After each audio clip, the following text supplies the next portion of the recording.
Hello, hello. Welcome to the trip. You're joined by me, Gary, at Don't Waste the Tweets, DWTT, and we're here live as we're on the road with the road trip. How are you, Lord Greenwood? Oh, hello, Tom. I'm good. Thank you very much. My favorite peasant you are. Beautiful little bastard you are. Oh, who's this fella? I've seen him before. It's Hang on. Gary. Okay, hang on. Gotcha. Before he gets to speak, all right, we're going to do, we do this authentic, okay? So we're going to do the thing Gary would do in this situation, wherever he is. We're going to play the intro that he so brilliantly made.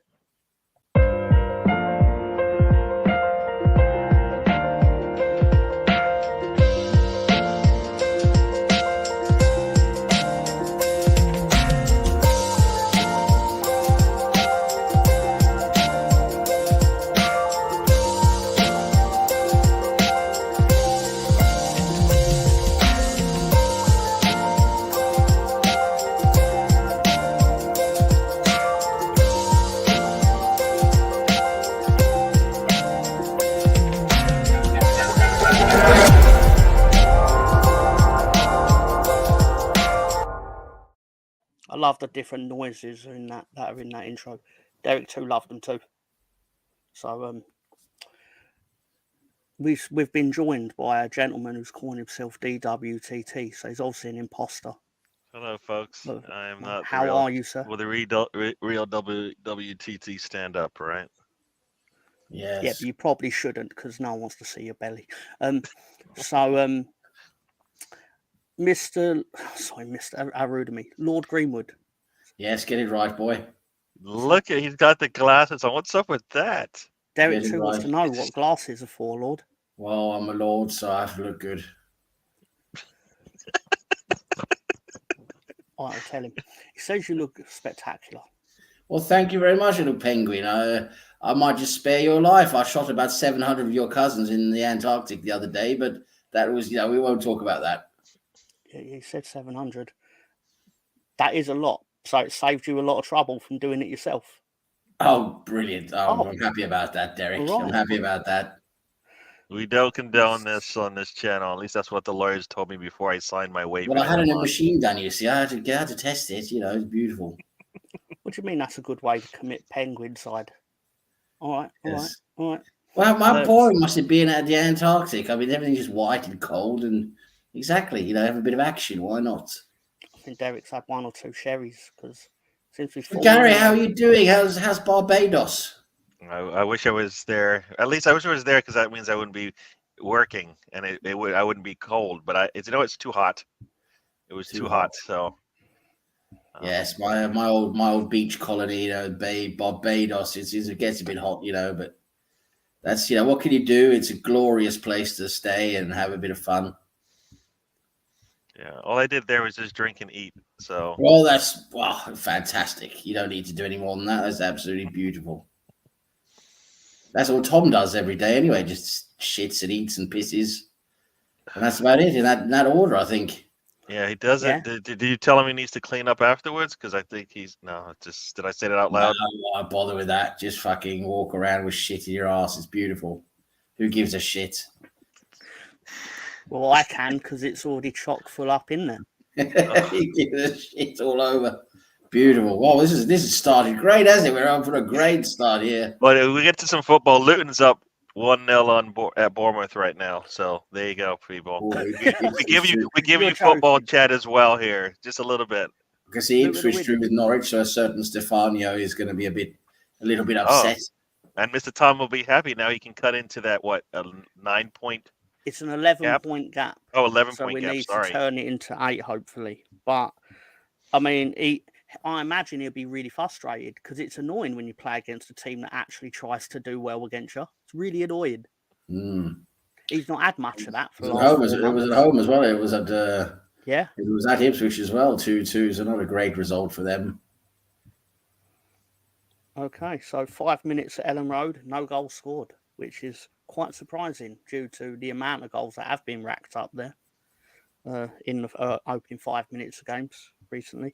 No scores So, at all in the championship right now, according to my records. There's one goal scored also in the League One. Lincoln is up 1-0 at home to Reading. So, and I want to know more about Gary's records. You want to know more about what? I want to know more about Gary's records. You went, according to my records. I was like, tell me more about your records. Oh, about my record? No. We don't want to know what Gary's records are. They could lead to anything. They could be really dark and disturbing. It's a slow football day in opening. There's 2 goals in the. Alvarez almost scored on a header just now. So. What's going on with the Arsenal women?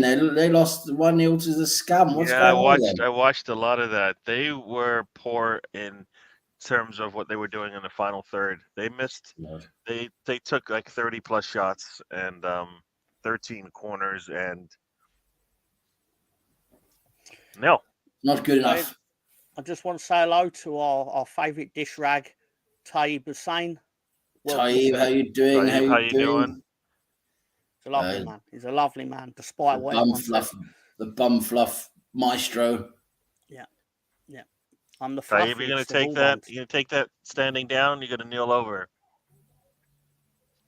Taib saying that Arsenal women had their knickers stolen and they found them in Gary's handbag. Yes, that's where you would find them.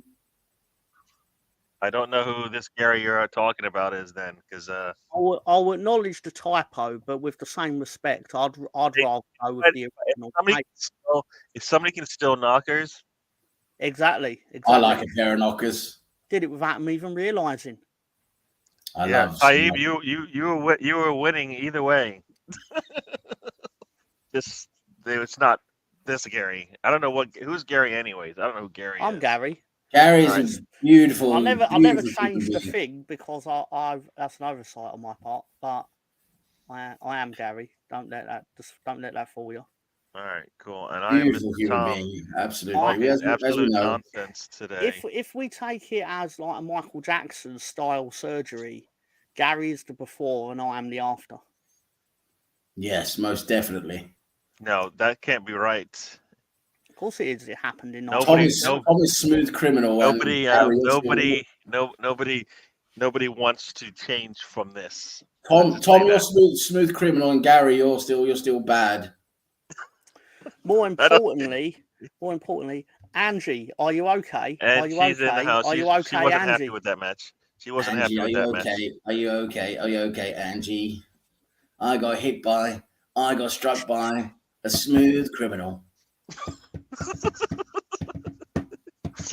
The musical wonders of Lord Greenwood, people. Well, I gave Michael Jackson all his musical talents. But you didn't give him all your musical talents. No, I can't do that. No one can handle it. They'll just explode. Yeah. A lot of people explode around Lord Greenwood. Yes, it happens quite frequently, unfortunately. We've got a serious football question. Obviously, hello, Ange, obviously.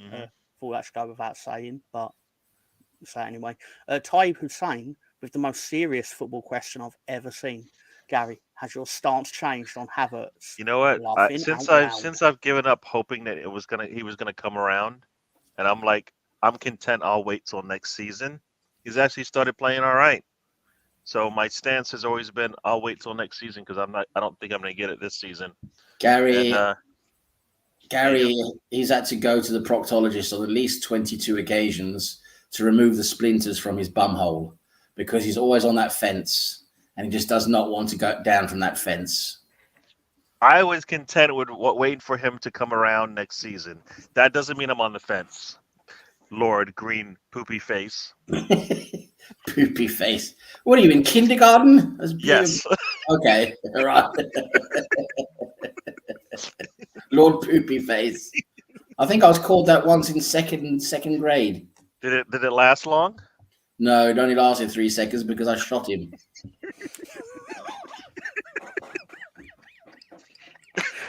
I shot him.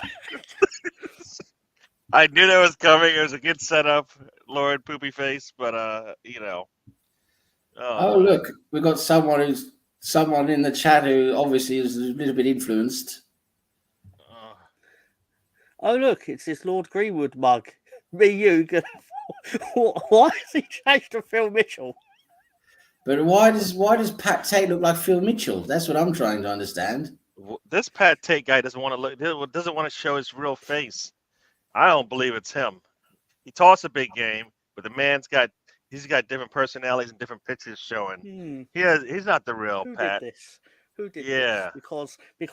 Because Lord Greenwood is sat This in a is demeanour Colonel where Ward. he was not typing anything out. So It's Colonel Ward or Troy Jarvis, one of the two, I bet you. And the best part is you're now stuck with that for about, how long is it? 2 weeks? No, it depends how many. You can only change twice in a 14-day period. So I don't know how. Right. If he's just changed once, you can change it back again. Right. But if he's already changed it once within a 2-week period, no, he can't change again until the 2 weeks are up. Well, at least someone was scared for about 4 seconds. Yeah. So Lord Poopy Face. Yes. What is your stance on said Kai Havertz? Well, I think he's improving. I do think he's improving. I think he's showing more now than when he first came. I think he's becoming a bit more accustomed to playing with the team. I also think he's getting a slightly better role. I think Arteta's playing him slightly more forward than where he's been playing, so he can contribute a little bit more in attack than where he was. So I think that's helping him a bit more. But yes, he's doing a lot more, isn't he? I think he's playing quite well. He has been scoring goals. He's been contributing. He's been close to a couple of assists. I think overall he's doing a lot better than when he first came. Yeah. Well, I always feel like Arteta will give the new guy, the guy who's not performing, a little bit more freedom, and then require all of his other, all established players to take up the slack, which takes away from their game. At some point, it needs to be like a Declan Rice where you bring him in and he doesn't take away from people around him. He actually helps them. You know what I mean? Yeah. That's what we're missing. That's why I'm content to wait, because I think he's pulling some of the efforts and the responsibilities away from, or giving more responsibilities to Erdegaard, which we're not seeing the same Erdegaard as we would like to see. I don't think he's comfortable taking shots these days. I think it's a surprise when he gets to take a shot, as opposed to I want him to be in that position a little bit more. Yeah, that's what I feel kind of happens. Erdegaard has been injured. He's come back from injury. He's trying to find his form again after injury. I think he's a little bit scared because of the injury he had. I think he's a little bit worried of getting that injury again. But we'll see. Hopefully he comes back into form again soon, because he's still orchestrating a lot of what our attack is doing. People don't really realize, but you see nearly every attack goes through Erdegaard, and he's finding the right pass out wide or putting it into the middle. He's very, very much key to what we do with the ball.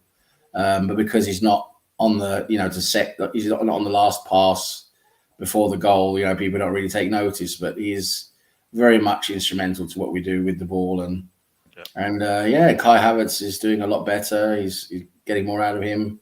But we'll see what happens. They do need to do a bit more. Kai Havertz does need to start. He does need to start producing a bit more. So let's see how that goes. Yeah. Right. So Ange is going to get drunk, it seems, because Arsenal ladies lost to Tottenham, which apparently is really shocking, because they've never lost to Tottenham. Is that correct, Harry? They've never lost. They've never been shut out by them, of course, with that. So yeah, all in one. They lose and they get a clean sheet against them. So yeah. Really, so all the underwear in North London is white at the moment. Oh, I don't know where you're going with that one. All of North London is white. What are you talking about, you peasant? Well, I'm just saying, because the other team won. What are we talking about? The women's game today? Well, just because Ange is upset about it, but Pat Tate is obviously looking for a fight. You know what? I just saw this comment, and before I have to step away for a minute or two. But you, Mr. Pat Tate, don't you dare. Don't you dare. You'll get an invite when you get an invite, not before, all right? Yes. Lord Greenwood is on, and you know what? The man doesn't play around. I can't have Lord Greenwood and a Pat Exactly. Tate on the show. I Only can't have one. his, Come on. Sorry. can't have this Pat Tate pleb flexing his muscles. I have to put him back in his box. Yeah, go do some push-ups and whatever you do, buddy. Go back to Belmarsh. Go back to Belmarsh where you belong, you absolute mug. All right. I'll be right back. And the worst part is he's picking on Michael Jackson. That's absolutely reprehensible. We can't pick on poor Michael Jackson. That poor fellow. At least he didn't pick on Derek. No, you can't pick on Derek either. He's just lost 700 of his friends in the Antarctic. At your hands, Lord. Yes, of course. You know, it was great fun. It was a beautiful Saturday. He told me he was thrilled when he found that. He was like, you saved him all the trouble. Well, you know, I sociopathic. appreciate that. Can appreciate that. You know, if you've got 700 boring cousins, you know, get rid of them. Exactly. There's nothing more worse than having boring cousins. And the only thing worse Very little is worse. 700 of them. Very, very little worse than having 700 boring cousins. Rotherham United have scored at Plymouth, and that's the only goal in the Championship thus far. No more goals in the Premier League. I'm annoyed, and I knew that Luton would get something today because I picked them all last week, and now I haven't. That Adebayo fella who's got his name very close to a certain previous Arsenal striker, this Adebayo fella, he seems to be scoring goals lately. I wouldn't mind if it stayed the same because it keep it more interesting, I suppose. Yes. I mean, I like when football results render other hard work meaningless, as in, like Bournemouth put all their eggs in the basket of winning at Old Trafford, and if they lose at home to Luton, it means all that effort was pointless. Bournemouth is a silly little town down on the coast. I do remember about 1982, they offered me to nuke the place when we was testing late nuclear phase testing before going to Iran. And they did offer us to bomb Bournemouth, but we said, no, leave it there. They enjoy their fish and chips. I heard that a bomb did go off in Bournemouth. There was £15 worth of damage. So, well, that's about what the whole entire city is worth, isn't it? Exactly. Yes. So Gary, how was your latest training sessions with Splinter going? Lord Poo Poo Face. Don't go there. What's a legitimate question? What do you call me poo poo face for? Because you're trying me, man. You're trying my patience right now. I'm not really enjoying it. You just step off. All right. Well, Wingary's not the host. Lord Greenwood from the Greenwoods of whatever. Greenwoods of York. I don't know where these Greenwoods are from. I don't care either. Come over here and try me. Yeah, I bet. Nah, you live in a country that I gave you.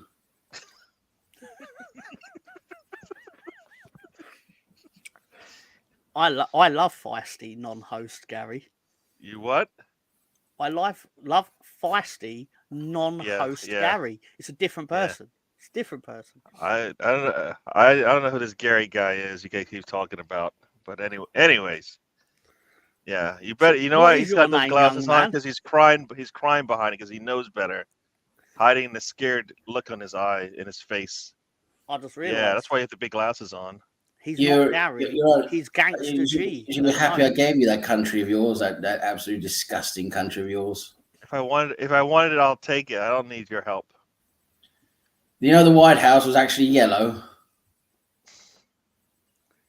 Lord Greenwood, look who's arrived. Oh look, it's the referee above all referees. The dogging maestro from Asda. Hello there, Russ. Yeah. Russ, the sex organ. No, I'm Russ Morgan. Sorry. Yes. What did you? What? What? Yeah. What? Yeah, what? He went there. What are you saying there? Nah, he went there. He went there. That's kind of rude, wasn't it? I didn't say anything. That wasn't nice. You had to clear your ears out. Russ Morgan with the Statue of Liberty is yes, but it's so dirty, like the Americans are. They become green. Well, good thing I'm not American.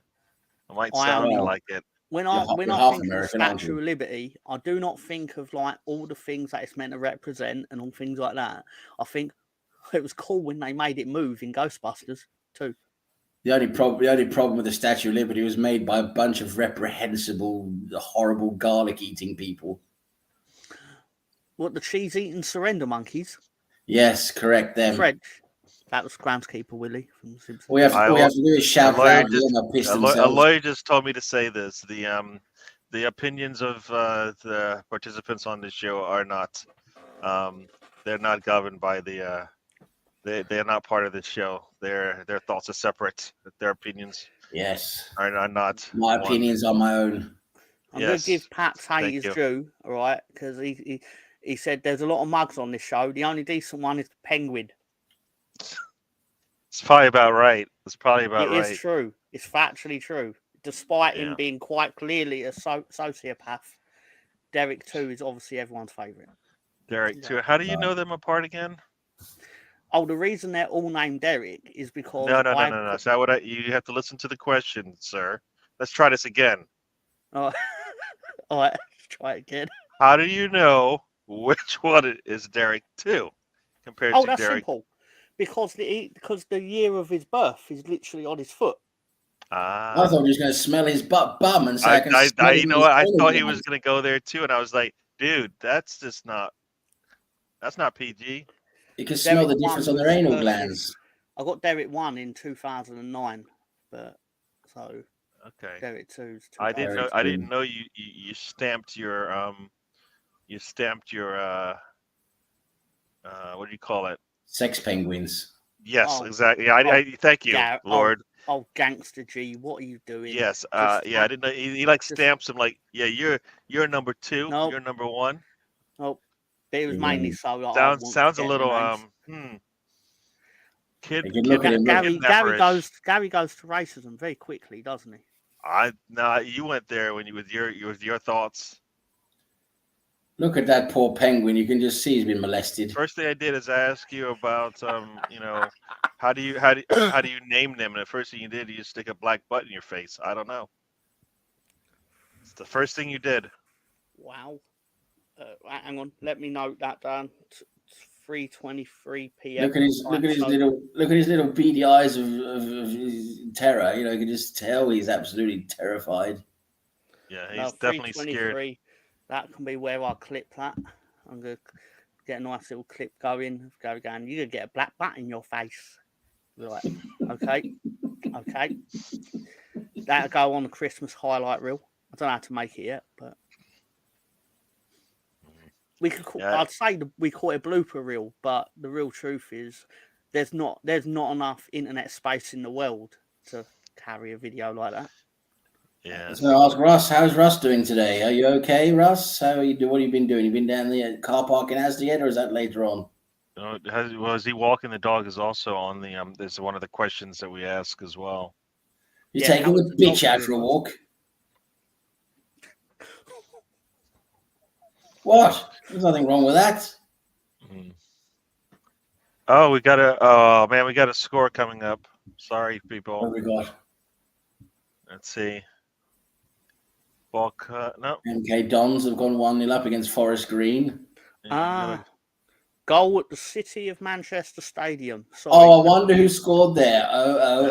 Let's see. It's not Harlan because he's not playing. So, okay, took a shot off a defender. It's the former British transfer record. Oh, what? He's not even in the box yet. Oh, he's getting there. Oh, that is so easy. Oh, they basically just handed him the goal. They didn't want to touch him, let him come in. That was, if you watch the goal, you're like, that's like playing against cones.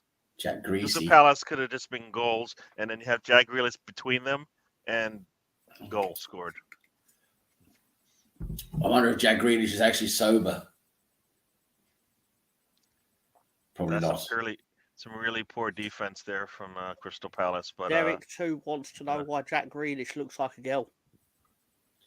Well, that's a very good question, Derek number 2. Yeah. I also wonder if he's actually sober. Derek 2, no chance. He's been drunk ever since he came out of that box. Yeah. Right. What a great time you must be having before Christmas. He loves every Christmas. Gets the air, and he comes out of the box and goes, right, the lead's good this year. I say, no. He's like, see you in 12 months. Leeds good this year. Nope. Okay, back in the box. You store them in a box. You bad. don't even give them a nice place to stay with a bed and maybe some cable TV or streaming access or something. That's no. They're penguins. Don't streaming access. That just sounds really They're penguins. They don't deserve anything luxurious. I understand. Oh, he might be offsides. But nah. Yeah. Well, Stockport are 4-0 up after 23 minutes. They're top of League Two, if I'm not mistaken. Yeah. That was a weird. It's weird that they scored the goal and then they didn't check for the offsides immediately. So it's Celtic losing. Get a red card in the Fulham match, so Newcastle might be able to get a win today. Shankland has scored for Hearts at Celtic. Yeah. Good. That's exactly what we want to hear. Bargav has joined us. Welcome to the show. Hello, Bargav. How are you, sir? Yeah, it looks like I mean, if you're going by what it looks like that Jack Grealish is offsides, or he might be onsides by a butt. I don't know. Sounds like wishful thinking on your part, Gary. Gary, sounds like butter, but is that a Freudian slip? You know what? Credit the Stockport. 4 goals in the first half. Top versus bottom. Shouldn't be surprising. Let's have a look through the Championship. Bristol City have scored. They're 1-1 saying he's against onside. Sunderland. Yeah. And then nothing else. So, All right, I'm gonna let you guys go, but enjoy. Where are you going? I'm gonna go hang out. It's a birthday weekend over here in the family. Happy so birthday to the you enjoy that in the country I gave you guys. Thanks, sir.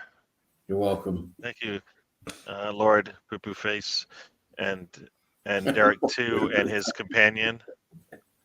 Derek too. Why do you always bring that guy? Every time I see you, there's this guy with his hand in places I don't know.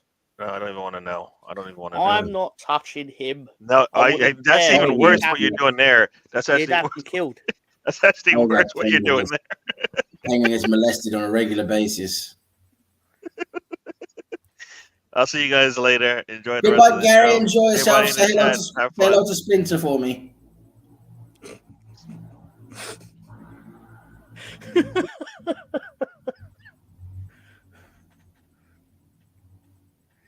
Pat Tate giving it large to Gary on his exit with "See you later, Gary.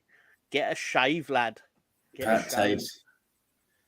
My God, what a reprehensible human being this Pat Tate is. The irony. I'm sorry. It caught me off guard. That's all. So what should we do? I see Barnes here running up. Stefan alive because Celtic are losing and Ipswich didn't win. Well, it's the last time they didn't do well. He didn't show up, did he? So I think we see a bit of a pattern here. Not much really going on in the football landscape, which is always great because then when on the week where we don't do this at 3 p.m. or whatever, you'll get goals. So I think it's our fault. I think Pat Tate is Spencer because he asked for a link. Oh, interesting. No, but Spencer's not usually awake at this time. He's usually rolling out of bed at like 4 p.m. Right, okay. I was just thinking who else asked for a link. Could be Alonso. It's even earlier where he is. He's in Texas. Oh, that's fair. It's probably what you initially suggested. Curtis, Colonel, or Troy, one of the two. Yep, and still welcome because harmless fun. I'm just pleased that you think it's worth changing your account to do.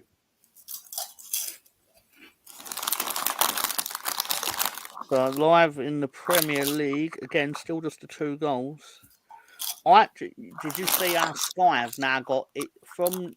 I don't know if it's next season or season after, but they've got even more, like they're doubling the amount of live games they'll be showing. Which basically tells me that the death of Premier League football at 3 p.m. on Saturday is near. Tom, yes, it's 2-0 to Hearts now. Let's confirm this. Not that I have any reason for your lying. I just want to see it with my own eyes because, let's face it, it's not often you see it. Celtic 0, Hearts 2. Wow. They must be obviously clear goals because I suspect the refs would do anything to Celtic, what's happening to Celtic? They lost the last game too. Yeah, this will put them only 5 points clear of Rangers. Only 5. Jesus. If Hearts did happen to get this win at Parkhead, they would then be 16 points behind Celtic. 16. The comeback is on, baby. I'll do something funny on my Football Manager save where I'm in Wales as Team Tom. Yeah, that's the thing. Leeds signed Neymar, and I had nothing to do with it. What would you say in what in FM? Leeds, yeah, on Football Manager, Leeds signed Neymar. Well, an old Neymar. Oh no, yeah. To be clear, I'm in like 2027, so like Neymar is like off the top of my head, he's either 34 or 37. Yeah. And Leeds paid 6 million for him. So he wanted to come back to Europe ostensibly. And like, to be clear, I had no hand in that transfer. I obviously keep an eye on what Leeds are doing, but I don't interfere. Well, where are Leeds? Are they in the Premier League then? Oh, in the Premier League, yeah. Well, they're doing rather well, but as in, I'll tell you what happened, which gives me a bit of fear for next year in real life, is Leeds got promoted, and then all the loan players came back, and they started playing all the loan players, which wound me up. But again, I didn't want to interfere with it. So I was like, you don't, like, how dare you play Sinistera and Aronson and all these pricks that couldn't wait to get off the Titanic. So they still haven't managed to do... Get Reuter on that pitch now. They still haven't managed to make the AI managers a lot better then, because the AI managers do so much weird shit. I think they're just programmed to... I could be wrong here. It looks like they're just programmed to play whoever statistically are the best players. And there's actually no, like... There's no one's programmed to go, actually, these disloyal fuckers are back, let's sell them. It's like, oh, no, we'd be better off actually playing Brendan Aronson. You ain't. You're not. But... Anyway, I thought it was an interesting quirk, because it came up on, like, the news section. Neymar bid from Leeds accepted. It was something like that. And I was like, wait, what? But he's probably not very good at that stage, is he? And he must be desperate to go to Leeds. Yeah, I want to see how it turns out. But to be fair, Brazil made the World... It's 2026, because Brazil made the World Cup final with Neymar. It lost on penalties to Belgium, but because of course they did. Because Football Manager doesn't seem to account for the bottling nature of teams. Like how Belgium have consistently bottled, despite the players they had. But nope, they won this penalty shootout. But yeah, I thought it was how bad is the Neymar Leeds are getting? I was like, well, he played in the World Cup final, so he can't be that shabby. But they still selected him. But anyway. Anyway, enough about football managers. I'm sure that's boring for No, literally the thing everyone. was, I enjoy Football Manager. The only one of the very few gripes I have with Football Manager, which I just said, is often I see the AI managers do a lot of weird shit, they wouldn't do in real life, which is a bit annoying. Yep. But apart from that, of course, Football Manager is great, isn't it? It's really realistic in many other ways. Mm. One thing that annoys me, though, is it must be really difficult for them to achieve, but I'm just thinking the match engine, the actual match graphics and everything. I would think by now that they would actually have something like a bit closer, not exactly like FIFA, because FIFA's graphics are amazing. That's a whole different thing, but something that's close to what FIFA is in terms of the 3D, full match experience, match engine. It's still, those little things running about, but still look a bit quirky, don't they? I think that bothers a lot of enthusiasts because they're like, it's basically looked the same for like 10 years or something. Yeah, I mean, some of the animations are better, and they updated it this last year. They do it every year. Every year they work on it and update it, so it's a little bit better. But I'm just thinking, where are they? When is it going to be proper? Like proper 3D and all that. It's I'm trying to think. Why? There must be some. It's probably such a complicated thing to do to do it to that sort of degree of like AI integrated detail, because with FIFA with AI is pretty good and all that, but that's the whole game, isn't it? The whole code is the match, whereas the match is only part of the code, isn't it? In FM, so yeah. It's it's probably difficult to get all of the things you need integrated to do it, but still, I still think they should have a better, something closer to FIFA. Because if you imagine like something that looks like FIFA, and that's the match engine, that would just be incredible, wouldn't it? They had that FIFA. EA bought out a game. It was back 20 years ago, called Premier League Manager. Yeah, but it was basically a management sim, but with the FIFA graphics at the time. But I think the problem was that the people that loved FIFA didn't. Basically, they were like, well, if I want to play a management game, I'll just go and play Football Manager or Championship. Because it wasn't anywhere near as in depth. That was the thing. It wasn't anywhere near as in depth, and also the AI stuff. Again, talk about AI was way off. It wasn't very good. Mm-hmm. It looked good, but it wasn't very proper. Yeah. As I'm saying, imagine if you had that the way Football Manager is in terms of how realistic it is, and you actually had the FIFA match engine, that would just be incredible.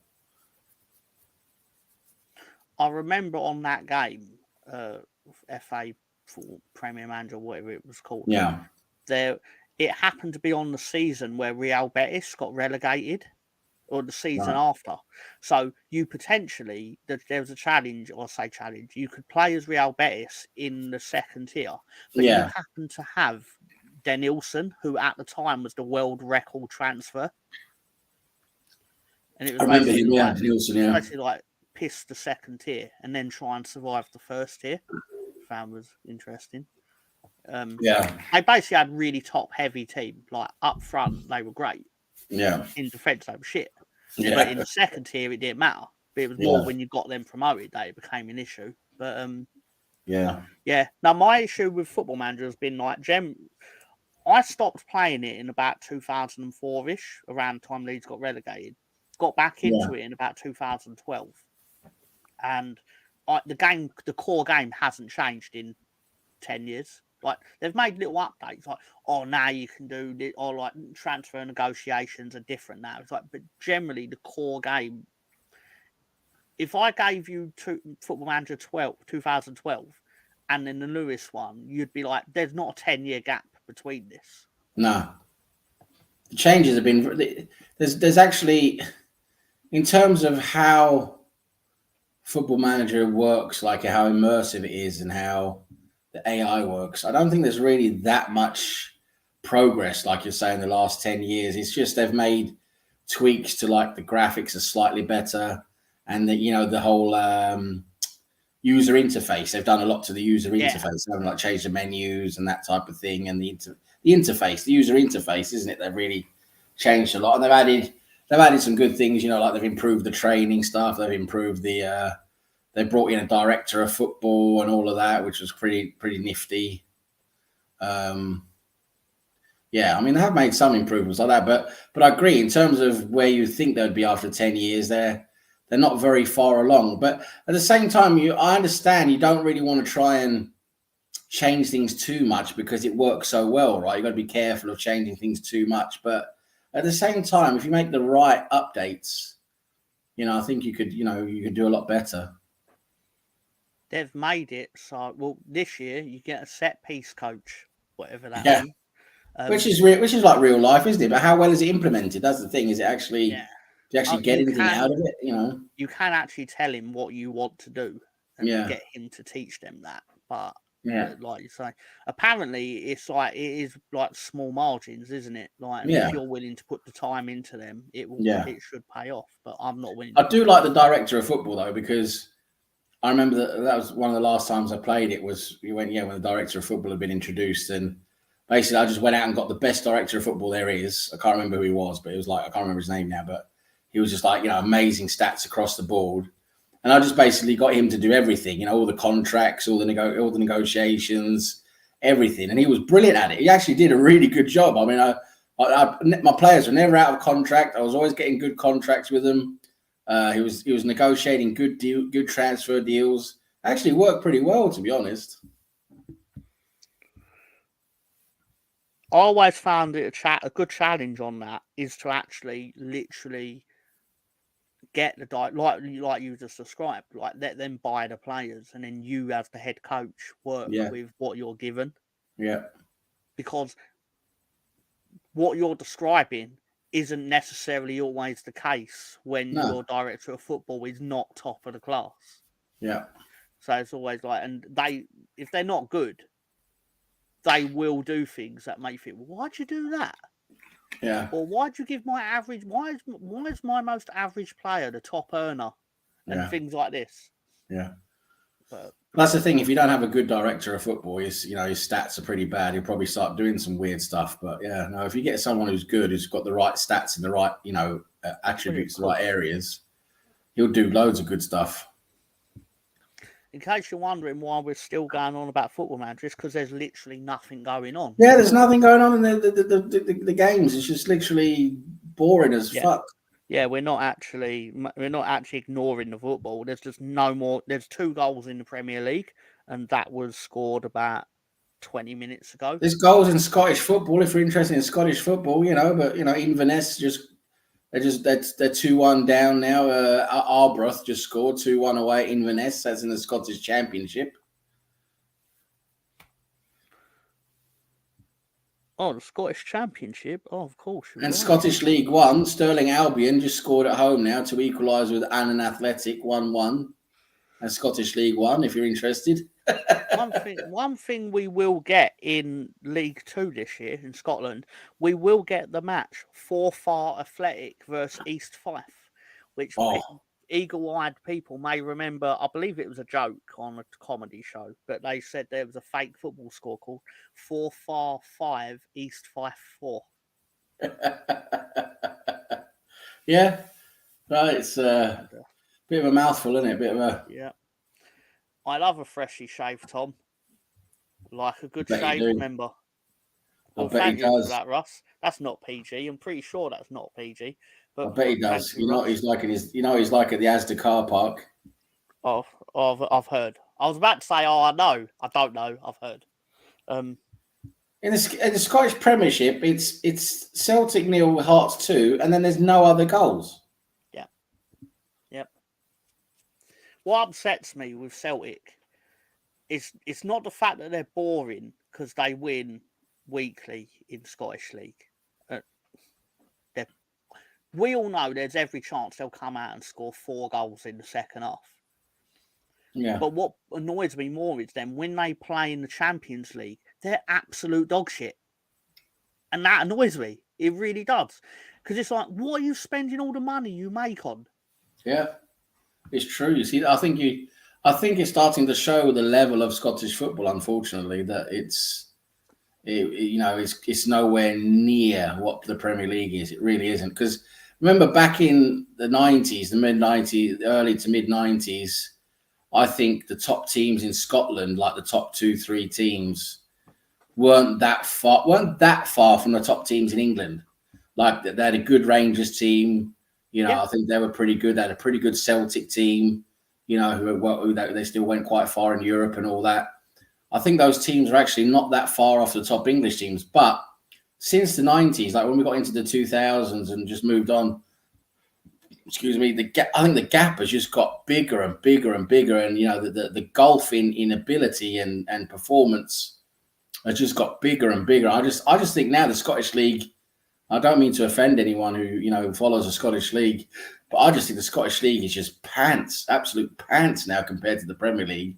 And that's why I think you see, the top teams in the Scottish Premiership, like Celtic, when they go into Europe, they just get completely smashed because the level is just that bad. You look at these. Stefan's listening, which means we need to stop our current discussion. Stefan, mate, your team's getting battered today. They lost last week. They're getting battered again today so far in the first half. And again, I just say, when they go into Europe, they're just nowhere near the level. I just think Scottish football has fallen off so much the last 10, 15 years. I should probably, just before we go back into this, Stefan have appeared. I should just say I have done all the slides for SmackDown this week already, so I've got some good stuff planned for Wednesday. Ooh. Just got some good stuff planned for Wednesday. Ooh, that'd be fun. Just for throw that. Championship, Southampton 1, Blackburn 0. That's unfortunate. Celtic and Sevco have a good record against English teams, but is that recent? Like, if Celtic play... No, I'll tell you what it is, right? I'll say if Celtic played Liverpool tomorrow, they'd have a good go because the onus on them will be to have a good go against Liverpool, right? Yeah. In the same way that Norwich have been absolute dog shit, but they had a good go against Ipswich. If Celtic play in a European tie against like one of their rivals like Liverpool or something like that, it's gonna of course they're gonna play like it's a cup final, aren't they? So they're probably gonna play half a decent game, but any other they're just the levels are there. I mean, I remember we played Celtic a few years ago in a friendly game, and we just completely smashed them. I mean, I know it's only a friendly, but it was just you could just see that the difference between the players was huge. Leeds played Hearts in a pre-season friendly, and the Leeds reporter who supports Hearts, a guy called Phil Hayes, like basically the Leeds beat writer for The Athletic, and he's been our writer since like 2004. Yeah. So, but he doesn't support Leeds like his team. He actually likes his Hearts. So for him, it was a nice novelty that he gets to cover his actual team. Yeah. And he said he basically went. It was like men against boys. Yeah. Even with Leeds in the Championship, it was clear that they were just that Hearts. I can't remember what the score ended up, but he himself said like if this was a competitive match, it would not go well for Hearts. No. But Russ Morgan also says Lord Greenwood knows all about getting smashed, and then he follows up with in a specific area. Wow. He should know being at the Asda car park every Saturday night. Yeah. I wonder what the passages are like in the Asda car. Like, is there a passage to get to the car park, or do you go around the... Anyway. You have to go around the back. You have to sneak around the back. Yeah. So half times are starting to come in. Bournemouth are 1-0 down against Luton. Chelsea, Sheffield United are goalless. But you know what? Sheffield United, they are getting that bounce now from Chris Wilder. Yeah. Chris Wilder back in the fray for them. I think that's giving them a huge boost. It tells me a lot, though, that you sacked Wilder, and I know people go back to clubs. Like, I know it's not all that uncommon, but it's not often that he replaced the person that replaced him. That is rare. Like, someone will go back to a club, maybe like 5 years later or something, and they've been doing other things. He's failed at 2 clubs, I think, in between that time. I can't remember if he would end up being one of the Watford managers as well as Middlesbrough. And well, that's it. It just shows you they don't always suit all clubs, do they? You know, there's certain times they just suit certain teams better, don't they? Stefan Herentonio Ryan says Russ Morgan is asking to be dominated by a strap-on bird later. Such disrespect. I think it's Tiffany Strap-on, isn't it? There will be Tiffany Strap-on next week. I can guarantee that she will be on the Full Nelson next week. Not personally. She won't take my calls. I see Jimenez has wanted an early Christmas break to go home to wherever he comes from. Oh, I love when players do the old get myself set off for Christmas. He had a red card in the 22nd minute, I see.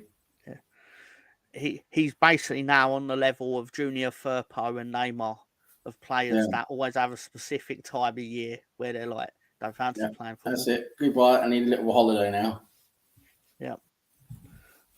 Queen's Park Rangers winning at Sheffield Wednesday. As you quite rightly said, Southampton are beating Blackburn. Middlesbrough. Sam Greenwood has scored for Middlesbrough. Of course I scored. I'm the fucking bee's knees, and I'm the fucking dog's bollocks. Stefan Herentonio Ryan says, for fuck's sake, I fell over coming home, hit my head on the curb, had 2 nice pieces of toddy to help me out. A blowjob was unfortunately out of the question. There's so much to unpack there. Bloody hell, Stefan. Yeah. That's not the right time to go after a blowjob after you've just fucking fallen over like an old fucking geriatric with a stroke. Thank you for... Yeah, but you can get away with it because if they think you're senile... But it doesn't feel that... It's not going to be attractive to a bird, is it? An old guy who falls over and hits his head on a curb. Oh, no, that clearly. But, I mean, he can get away with asking. Oh, yeah, get away with asking. Yes. Like, silly old Can you suck me off, love? Can you suck me off? Oh, sorry, I just hit my head on the curb. Sorry, I didn't mean to say that. I didn't mean to say that. Please forgive me. Good old Stefan. Don't forget. Good old Stefan. Full Nelson on Wednesdays.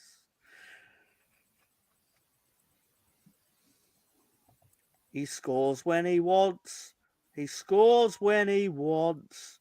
That Lord Greenwood, he scores when he wants. Damn right, son. Damn right. Just to double check and confirm. Yeah, Sam Greenwood did score in the 43rd minute. Of course I fucking did. Curled it in the top corner, didn't I? Curled it the fucking top bins, didn't I?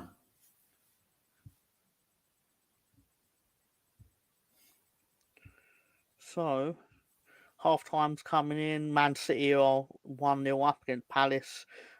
Newcastle and Fulham are in the 9th minute of stoppage time. What's happened recently to Fulham, Tom? They've just gone completely bananas lately. They're incredible. Yep. Like I said, it's my fault. I mocked them 2 weeks ago for being the only team in the top half with a minus goal difference.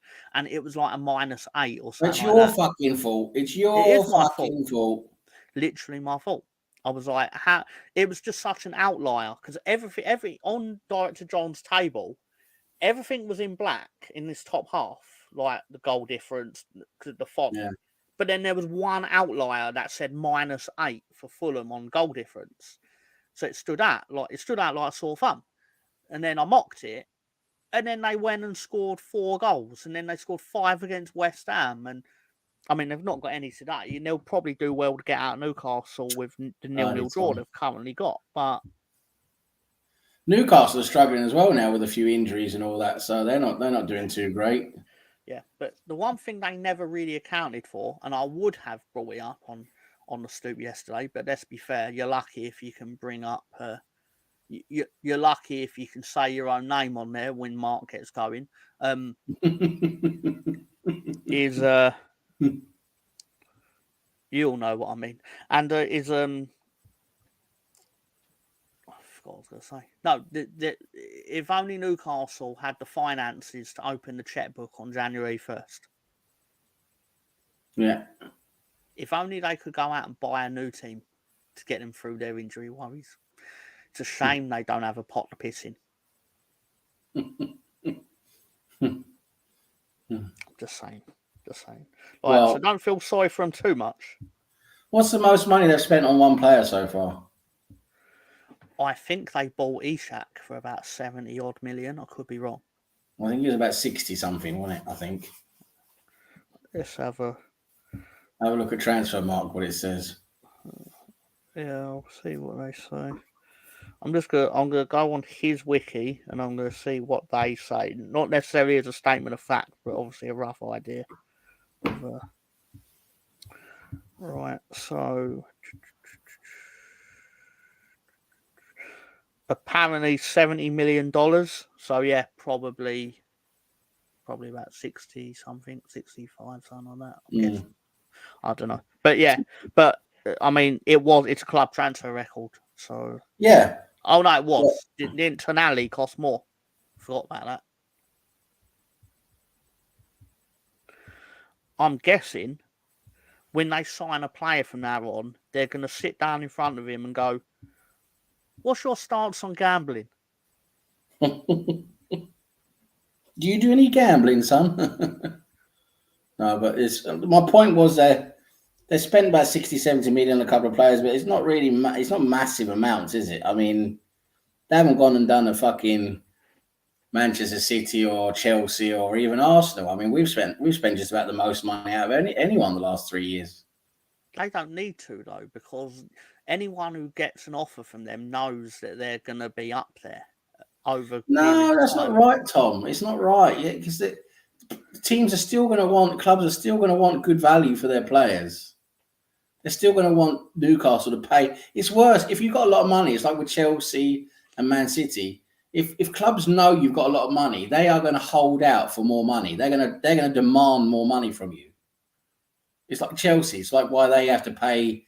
Well, not have to, but because they willingly pay because they're stupid. But clubs know they can hold out for that money from them because they've got the money. Newcastle was setting out. You basically get 65 or nothing.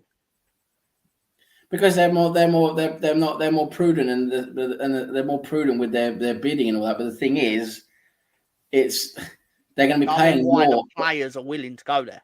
They're going to be paying more. They're going to be, of course, the players got to be willing to go there, or else they can't. There's no point bidding for them. But the thing is that they're going to, at the end of the day, clubs are going to ask for more money from Newcastle than probably other clubs. I think to some degree, though, what you're discounting is they tend to bid for players that no one else wants, so they can then control the situation. It's different. It's different if 5 clubs are in for that player. Yeah, but it's not. That's not right, though, is it, Tom? Because there were a number of clubs after Isak. There were a number of clubs after Gordon. Yeah, but were they putting 50 million up front? I don't know. That's the thing. That's the thing as well. It's like I don't know what we don't know, do we? We don't know what was going on behind the scenes, what kind of bids there were, but there were club, more than just one club interested in it. We were interested in it. We were linked to Isak.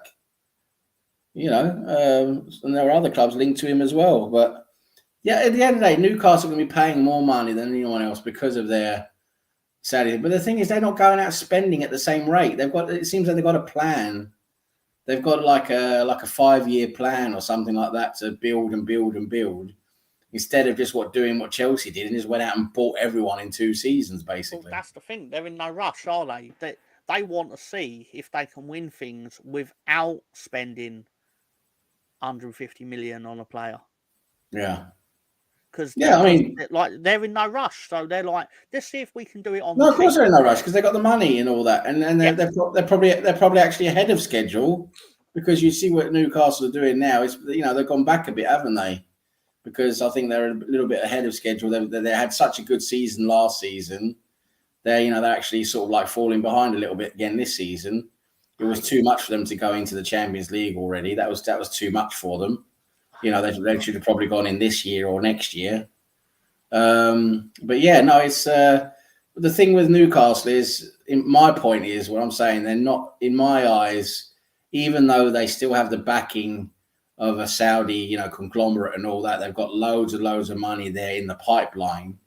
They're not using it the same, in my opinion, they're not using it the same way as Manchester City and Chelsea and, as what they're doing. It's because they don't have to. They've proven that they can actually get fourth by spending less money than, say, Chelsea would have spent to get first. And if it failed, they're like, okay, we'll go back to the drawing board and we'll spend 75 on a player. But it used to work for Chelsea, didn't it? Chelsea are sort of the example of just going out buying whoever, like, the big names or whoever, like willy-nilly, isn't necessarily a good thing, because without the proper structure around it and knowing how they're going to be used and knowing tactically how to use these players, it's just not going to work. That's what they're a very good example of. But the thing is, it used to work when Chelsea used to, when Abramovich first was around. They used to go out and buy loads of big name players all at once, and they made it work with managers like Mourinho and Conte. They did the equivalent, Sam, of when a jigsaw piece doesn't fit, but your hammer is so massive that you're going to make it fit. And basically, I know that sounded dirty and I meant it, but basically they spent so much money on players comparatively for the time. Like, they were probably spending more on their players than, say, Man City are now in comparative to the transfer they were in. Abramovich early days is ridiculous, yeah. Like, they were spending like £10 million on Wayne Bridge, or that might not be factually correct. £30 million, Wayne Bridge. They were buying bang average footballers, or say that's not fair to say. £30 million. I think they bought Wayne Bridge, was it like for £30 or £35 million? And in today's money, that's like 100 million, basically. It's like they bought Andrei Shevchenko, and he was shit. And they just went, okay, let's go out and buy someone else. Is Fernando Torres available, or whatever? It was nothing to them. Like, this is what I always used to say. It's the difference between Arsenal and why you are a level below those teams is literally because when you do a transfer, you have to make sure it goes well. Whereas Chelsea are just like, if it doesn't, we'll just buy someone else. It doesn't matter. We'll sack the manager, buy someone else. And then you end up in... They have finally fallen into the football culture of what happens when you sack a manager on a yearly basis, where you then end up with the squad that was compiled by 5 people. Yeah, exactly. It becomes a mess. At the end of the day, it becomes a mess. And you can't... You run out of coaches as well. Like, you run out of managers. Like, when you've used all the best managers and the other best managers are already, they're not available, you end up with what they got, it's not working for them. And it's actually shocking how bad they're doing with all that money they've spent. It's absolutely ridiculous. And it's also to do with how the club is run, right? It's the owners obviously have no clue what they're doing. They're just going out buying players willy-nilly. And what was it Potter said? That Bowley was just buying players that Potter didn't even ask for. He didn't even want half of the players. And Bowley just, let's go and buy him. Let's go and buy him. Probably got advisors around him that are just complete idiots. Just like, that's a good player. Let's buy them. That's another good player. Let's buy them. Just surrounded by complete idiots. That's just not going to work. Sorry, Sam, I didn't realise you hadn't finished. No, I was just going to say, it's just not going to work. That's what I was finishing off with. FFP is not actually designed to keep it fair at the top of the table, though. It's designed to keep clubs existing. I think that's important to say, because I think, like, everyone's saying, like, and if Man City have cheated, they've cheated, like, and obviously 115 charges FC is, you can't ignore that. But ultimately, the Premier League don't really care. As horrible as that is to say, they don't want to be blamed for basically how do Leeds United, and FFP exists because Leeds. It's designed to prevent what Leeds did. the bad financial mismanagement of the club, because they know Man City can Man City can spend whatever they want and they can probably shoulder it, and if they can't, that's on them. But ultimately, it's to stop Burnley from overspending to stay in the Premier League and things like this. But yeah, it's meant to sort of make it a bit more fair, isn't it, in terms of the way the intention is, but it's not working in practice because at the end of the day, the laws and the regulations and all that, they're just not good enough. There's loads of loopholes, there's loads of ways of getting around things. Like at Chelsea, Manchester City were doing previously. How they got away with it. Should have been. So it's just not working, is it? It's just not working the way it's intended. But what I don't understand though is how all this is enforced. I can't get my head around how it's all enforced because we're supposed to have a new FFP now. That's from what I thought it was already in operation. And the new FFP regulation is that you can't spend more than 75, I think 75%, 70 or 75% of your revenue, your yearly revenue.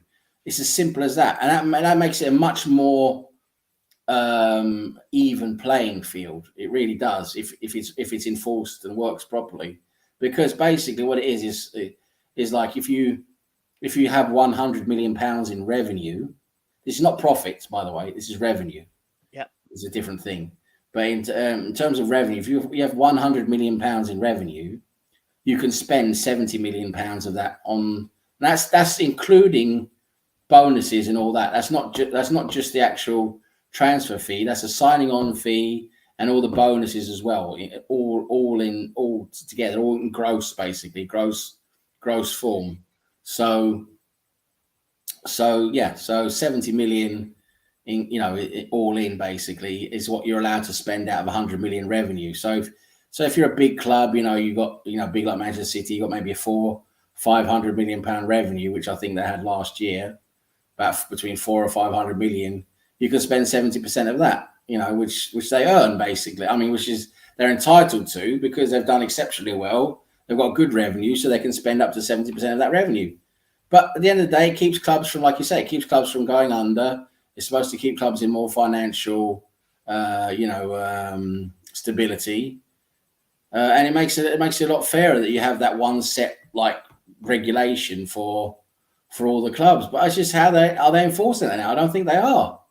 I don't think they are keeping to just 70%. I can't see that anyway. But again, it just they've in my opinion, they've let it go on for too long to the point of who do you now come down on? Because if, like you say, you come down on Man City for 115 charges, but this rule is in place, and I don't know, Brentford are now spending 80% of their revenue on wages or whatever. Yeah. Why aren't they getting done? And things like. But the problem is, you're going to end up with a lot of people getting done because you've just let this happen for years to the point where it now becomes all legal shit. It should be just common sense. Don't do this. It's not being enforced, is it? That's the problem. I don't think there's the proper enforcement of it. It's it's a joke. It really is. It's a bloody joke. Just want to say hello to Colonel Ward. Be interested to see if Pat Tate makes an appearance. Big up, Colonel, and Chris is in the house. Our resident West Ham fan. Chris Nick's also here. Russ with a litany of Chelsea strikers that they purchased. My favourite one was the one they ended up sacking and then suing. And it was like, you don't really need the 16 million back or whatever it was that they owed him. They owed him in wages, but then didn't want to pay it because he was a cocaine addict. I say allegedly, he was a cocaine addict. Falcao. Yeah, I mean, is it fair to say the only striker they bought in that 10-year period that remotely was successful was Drogba, and even then, it got you 3 Premier League titles or something? He was a fantastic player of Drogba, but the thing was that you go through that list and it shows you again how many players that are were really good players abroad in Italy, you know, in Spain and France. You know, how many of those players, they come to the Premier League and they're just dog shit, you know?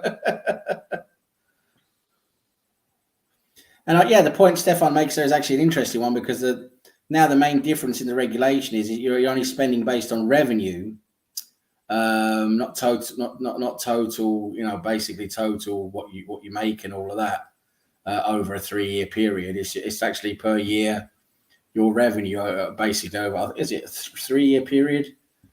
Each year, I can't remember exactly how they're measuring. It's supposed to be a rolling 3-year period. But now it's revenue. They've changed it to revenue. So as Stefan points out there, what's interesting is it means you can't just be a rich daddy club and base it all on what the rich daddy has. The club actually has to be making money. I mean, it has to actually have an income. You know, so if you're a billionaire and you've just bought, you know, Swansea FC, you know, and Swansea's only making about 30 million a year. You know, you can only spend 70% of that 30. You know, you can't put in your extra 100, 150 or 200. The problem is that it will be argued that as a private business, no one should be able to tell you what you spend your money on. True. And I'm not defending it. I'm just saying that is how these. No, it's true. You're right. You're right. That is exactly that is a strong argument against it, to be honest. Because if it's your own company, you should be able to do it. And again, we're in a society where, you know, we're running in a capitalist. You know, we're in a capitalist. We've got capitalism, don't we, as our main business function in society. So it's you know, if someone's got more money than you, then so be it. That's just the way it is. You know, it's dog eat dog, isn't it? That's the way the business world works. It's like what's the best way of putting it? Like, could you imagine walking into Cadbury's and telling them what they can spend their money on? Yeah, you'd get laughed out of the room. I know it's slightly different because obviously it's a sport, and technically there is a level of responsibility to your supporters that you will spend your money in a way where, because to some degree there was a time where you were spending their money, whereas now you're spending Sky TV's money, NBC's money. It's all wrapped up, like you say, Tom. It's already all wrapped up in all the big boys making their money and all that lining their pockets. It's all wrapped up, unfortunately. I see Chelsea have just scored. Palmer has scored. So Chelsea are 1-0 up at home against Sheffield United. They finally managed to score a goal. It's up to VAR now, though. Apparently, it's not 100%. Let's go into VAR, so we'll come back to that. But what was I saying? I know it's all rigged now. It's all rigged in terms of all the big boys have it, and they're going to do very little to be able to change that. But for me, you know, the way it should be run is more like the American sports, where you've got a salary cap. You've got a spending cap and all of that. You know, it's all capped basically, and it would level so much out. And I know that's not what they want. They would hate that, but that would at least make it a lot more fair. You know, look at the way the American sports work. You know, it's a lot more fair in terms of you have a lot more happening up and down the league in terms of certain teams becoming good again for a few years, and then they fall again because of the whole cap system. And then they become good again a few years later. And there's a lot more circulation in terms of which teams, you know, are good because of that whole cap system. For everyone to make money. Yeah. Every team, even the worst team, will make a profit. Yeah. Like, if attendance is down and things like that, then that can affect the business. Yeah. But generally speaking, it is set up for every team to function in a profitable way, because obviously the Premier League's not the same. I love the whole, like in the NFL and the NBA and that, you know, where the worst team gets to pick the best players in the draft. You know, the best prospects. You know, how I was just saying, try and transfer that to football. I'm just thinking off the top of my head here. I'm just brainstorming as as an idea. Just for talking's sake. But say for example, there was a pool of all these. There's all these golden boys. The FIFA golden boys and all that. Basically all the ranked. They rank all the most talented players under the age of 20. Say right. So say you've got a pool of say 100 players that are ranked, the best, 100 youth players between the ages of 16 and 20 or whatever, and basically where you come in the league, is basically you get to pick, from those, you get to pick from that list, if you're worst, you get to pick the top players and, basically just like they do in the NFL and the NBA and that, that would make it so much more fascinating, wouldn't it, in my opinion?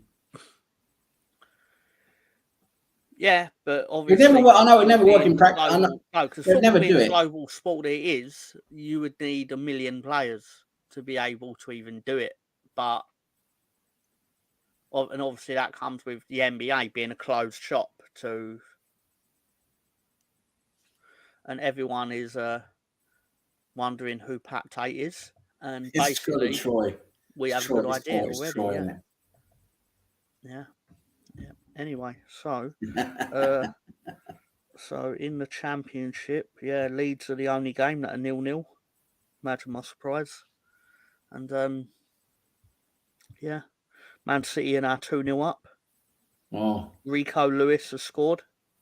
Surprise. And I believe Chelsea's goal did stand. Arsenal players scored for Millwall. Norton Cuffy. 1-0 up Millwall against Huddersfield. I remember Norton Cuffy. You don't forget a name like Norton Cuffy. Swansea have just scored against Middlesbrough. Blackburn have a red card. So Leeds are going to drop down to 4th as it stands, I believe. Southampton still 1-0 up, but Blackburn have a red card. Oh, not true. No, we're still level with Southampton at the moment in a live table.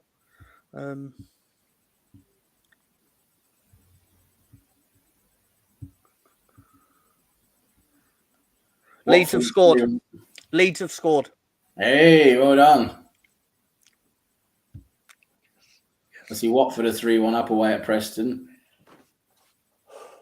And Swansea 1-1 now against Middlesbrough. Just waiting to see the name of the sexy fucker that scored. They're all sexy fuckers when they do well. Finally.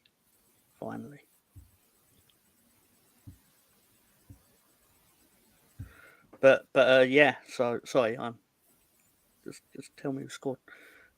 So they caught him 2 phones and been down the den a few times, had a few right good kick-ins, and just can't believe Ipswich didn't put their chances away. Should have had 4 or 5. Do you know next Saturday at 12:30 p.m. is Leeds versus Ipswich? Ooh. Big game. It is a big game.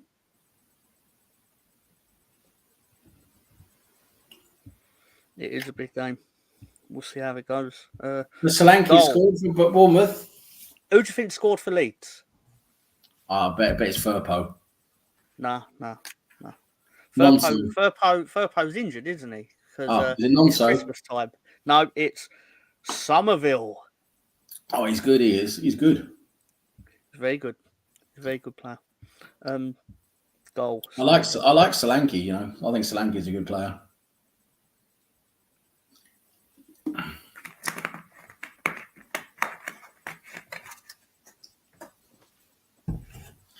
Solanke is a very good player. Well, I think he's pretty good. Yeah, but it'd be a lot colder than Leeds being 1-0 up. Would be Leeds being 2-0 up. So let's start working on making that happen, please. Yeah. Please do that. Jimmy Somerville comes up trumps. I've been reading things on like, Leeds have got to do well to keep their players in January. It's like, we're 3rd in the table. Why don't you fuckers hunt around the top 2's best players? Fucking leave us alone. You're right. Go get that prick Morsey that played for Ipswich, who should be fucking sent off every week, but never is. Yeah. The dirty little fucker, that Morty. Yet we're dirty Leeds. Yet we're fucking got the least amount of yellow cards and stuff in the fucking Championship Fair Play League or whatever it is. But fucking Ipswich, like, oh, little plucky Ipswich. If they've got that dirty little cunt in midfield. Sorry, pardon my language. You can tell I'm not a fan of Sam Morty. I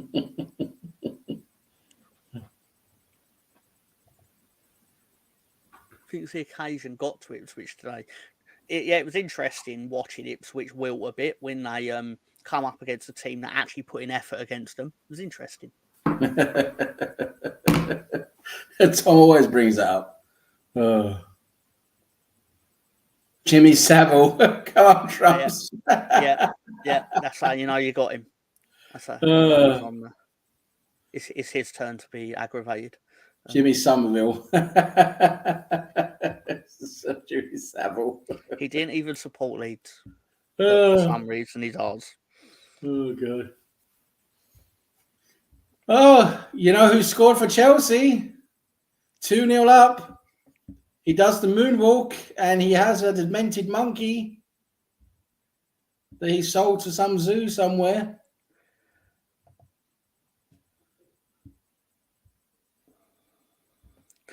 Do excuse me for a second, gentlemen. I've got somewhere I need to be. I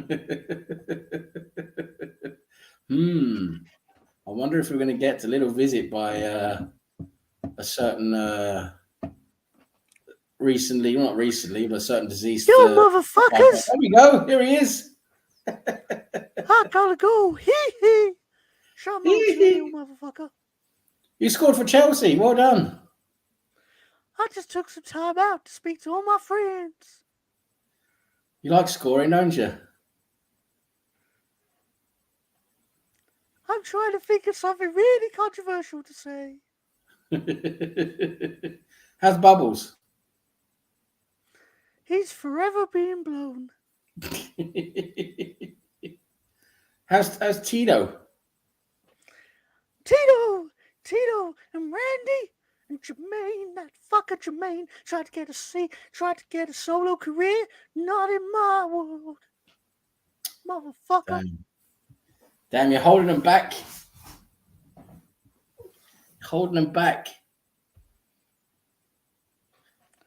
I need to go now.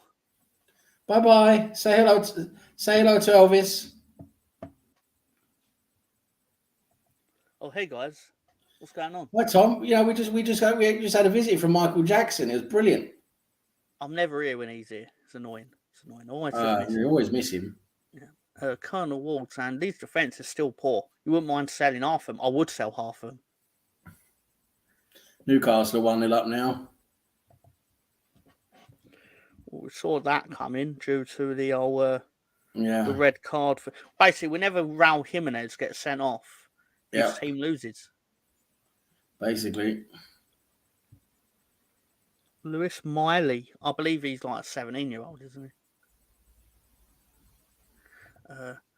I knew Wacko was a CUNT in the 80s. Sick of his crappy no talent pop. Michael Jackson had no talent. What? No, I think he was just saying there's a lot of no talent pop stars out there, but I don't think you can say Jackson's one of them. Yeah, that's what I had contention with. I was like, he had a lot of talent. Exactly. It's a shame that he discussed that talent with Macaulay Culkin a bit more than he probably should have. Yes, he had other talents in other areas that he just was a bit too fond of. Yeah. What's it with this? He's back. This little cretin can't decide if he wants to be white or black. Well, sorry, Phil. I'm in Sorry, Phil. Sorry, Phil. Where's Sharon? Where's Sharon when you need her? There's a thread on Twitter where it's literally called is her name Sharon? Sharon Watts as wrestlers, and there's basically her in photos. Whatever she's in photo, someone's then found a wrestler doing the same thing Sharon's doing, or the same look, or something like that. It's very funny. very funny. Like there'll be a wrestler like with frizzy hair or something, and then next to it there'll be a picture of Sharon Watts with also like where she's looking wild or something. Good. Because Sharon's a character. Obviously. Sharon. Well, you won't be surprised to know that Southampton are now 2-0 up at Blackburn. Not at Blackburn, but 2-0 up at home against Blackburn because Blackburn doesn't had that surprise me at all. red card. Plymouth are now 2-0 up against Rotherham.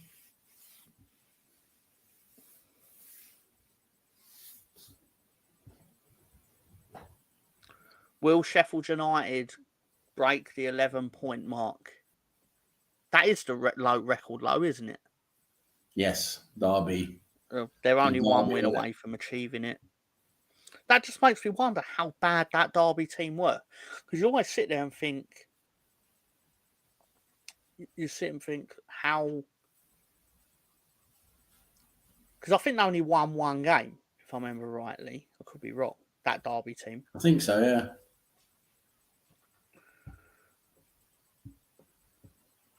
Well, of course, Coventry have scored. And Stefan asked me how Leeds are doing, but he's paying more attention to it than I am. Strange. Oh, well. There's still plenty of time guys to go. Never win. Still plenty of time to go. As I say, everyone tries against Leeds, but not against Ipswich. Just facts. Yeah, of course you have. So then why are you asking me what the score is if you've got the radio on? Is it Radio Gaga? Exactly.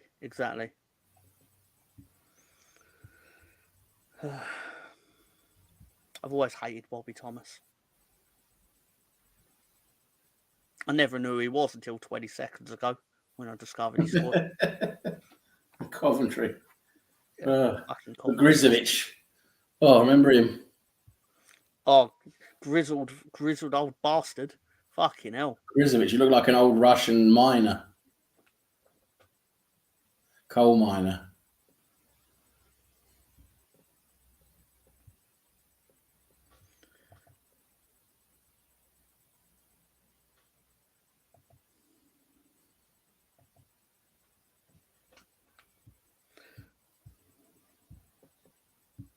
Let's go to the Scottish Premier League.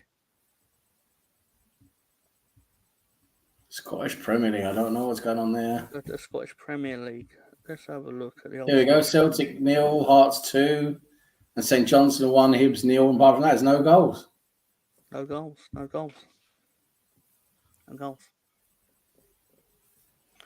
Pretty bland. Rotherham have a player sent off.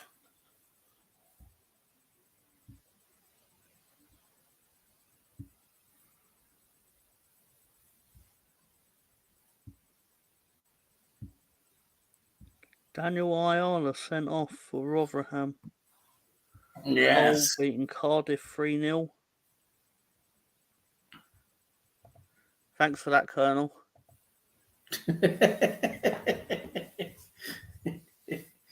You know what you need? You need a bit of Eddie Nketiah. Need something to save us.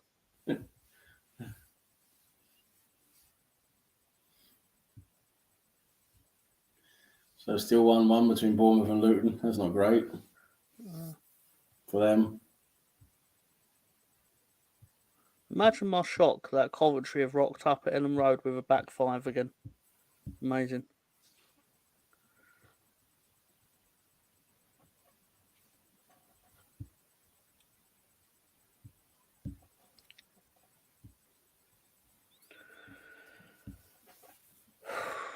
Bradford City. So much. Remember Bradford City in the Premier League? Oh, they were dire. They managed to survive the first season somehow. Dire kits, dire players. I remember when they signed Benito Carboni. Oh, yeah. Who was he was an all right footballer, let's say. Had that. He must be really good because he's Italian and he's willing to play in Yorkshire. Yeah. because I think he went from Sheffield Wednesday to Bradford. I do know that Bradford only exists because of him now, because basically they owed him so much money that if he'd have actually claimed it, they would have gone out of business. Oh, interesting. And instead, he basically wrote it off because he didn't want to actually be known as someone that killed a football club. Well, that's half decent of him. It is, but like they owed it. I know it was significant because they survived the first season, and then they obviously went for it a bit in the second season. Like we're paying him like 40 grand a week or whatever it was. Mm. But obviously 40 grand a week in 2001 or the year 2000 was a lot of money to be paying. That was a very high wage back then. But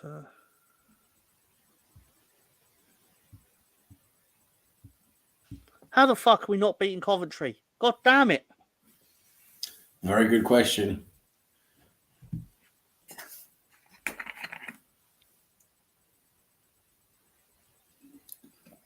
It's a defence that lets you down, I think. I'm not a religious person, but I do sort of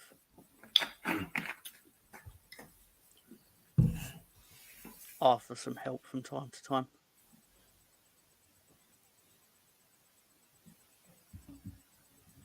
Two 0 to Newcastle.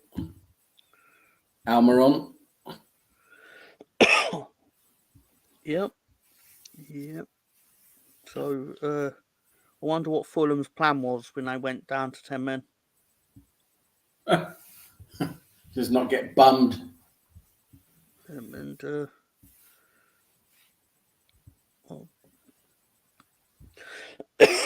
Excuse me.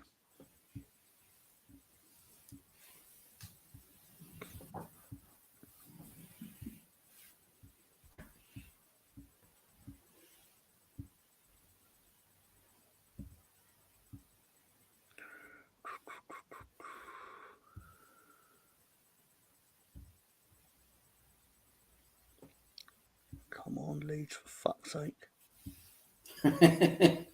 Come on, Leeds.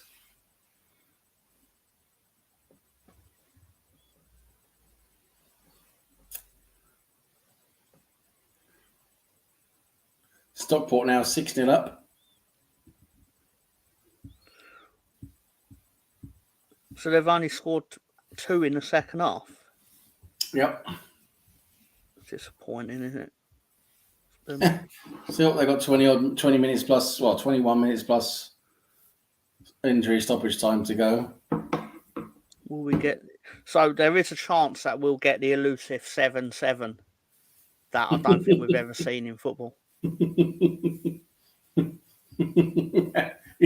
thought of it that way. I thought of it. There's still more time for Stockport to score more goals. Yeah, no. I want to see a 7-7. We got so close to it. I think there was a match where I think Wrexham played Barnet and it finished 7-5. And I sat there the whole time just going, come on. 7. 7-7. Just that I want to see happen one time in my life to see a 7-7 draw. Crazy, isn't it? That would be a crazy result. I mean, I've seen, what is it? I think I've seen a 6-6 in it once somewhere. But, yeah. Exactly. I'm sure it's happened. But 7, never. No. Championship, Sunderland losing 1. Sunderland fucking must have tired themselves out trying to keep Leeds out on Tuesday night because now they're doing absolute dog shit against Bristol City. My theory that everyone goes into the Leeds are coming into town basket, and then after that it's like, oh, we're so tired. I ain't got the energy anymore. Deadpool's team winning 2-0. They are. Oh, Watford are winning 4-1 at Preston. because they must have rested themselves when they just let Ipswich walk through them on Tuesday night. So obviously they had no such tiredness worries today going to Preston. I hate football. I hate it. I hate it so much. Fucking bollocks.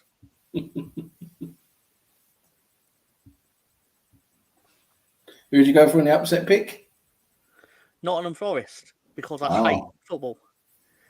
And what Luton winning, right? I went with no. That game has been interrupted apparently, and it's currently a 1-1.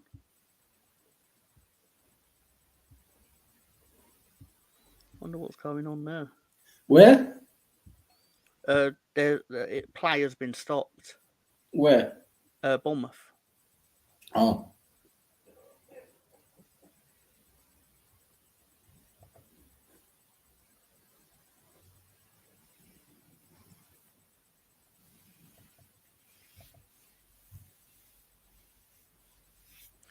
I don't get why he hates Leeds so much. Don't understand it. Literally done nothing to him. He likes to see you react, mate. That's what it is. He likes to see you react. Even defended him when he kept getting banned.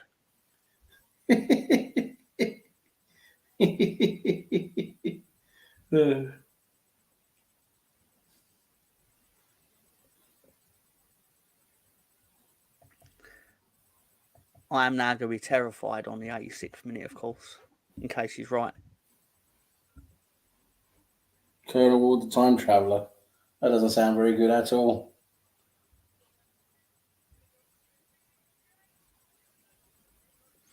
Double save. Save Peru, then save from Ruta. Of course.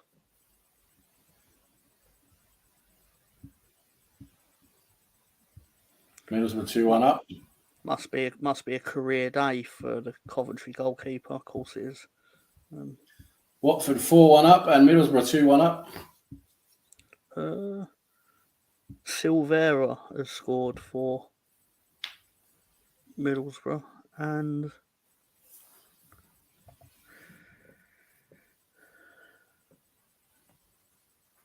Palace have scored.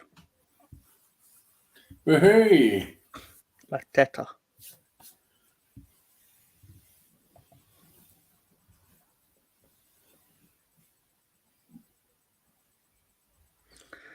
At the rate it's going, I'm going to need Daniel Farke to start murdering players, Leeds players. I need him to take some serious action because it ain't good enough. Mateta, Jean-Philippe Mateta.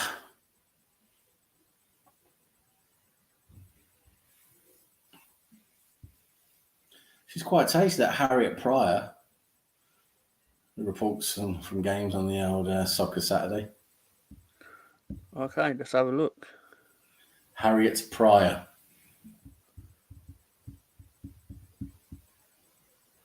Let's have a look. Oh yeah, it's funny. She always gets on camera. Funny that, isn't it? Like how Bianca Westwood would always be sent at a game with a camera. Like 10 years ago, when a lot of the reports were done via like the phone or the radio or whatever. Yep. But yep.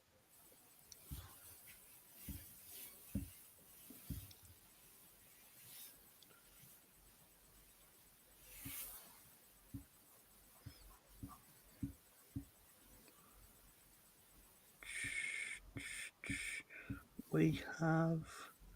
Why are you not making your subs yet? Yeah, fucking moron. Come on.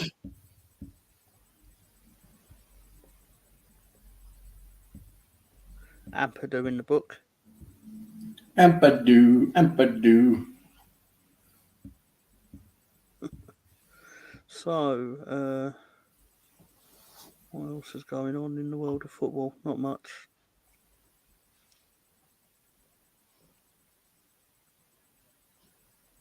That Girona's doing well in Spain, aren't they? They are. They And apparently they don't spend like Man City do. They beat Barcelona last weekend, didn't they? Yeah, they did. I think it was 4-2. But they're owned by Man City, so I figured they would have the financial. But basically, their financial backing extends to they will always exist, but they don't actually get a large budget. No. That might change in January to try and like hold on to this spot. They're doing very well though. They are. I still don't know if they'd be able to like actually play in the Champions League because of Man City get there. But I don't know how that works. Oh, hang on. Willie Nonto has been thrown on, so we've got our Willie out. Ooh, the nonce is on. Yeah. Spence off, Willie on. Right, I'll be back. Just got to no problem. go to the little boy's room. Stefan wants to see Harriet. He wants to see everyone. Not bad. She does. He does. Come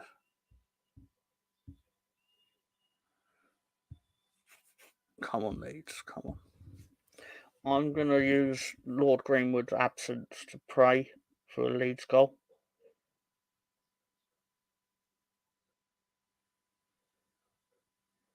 And kind of listen to it on the radio too.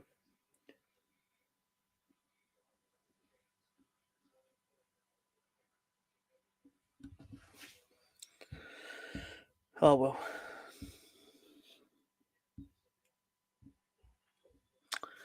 Ipswich keep getting out of jail, which seems keep letting them off the hook.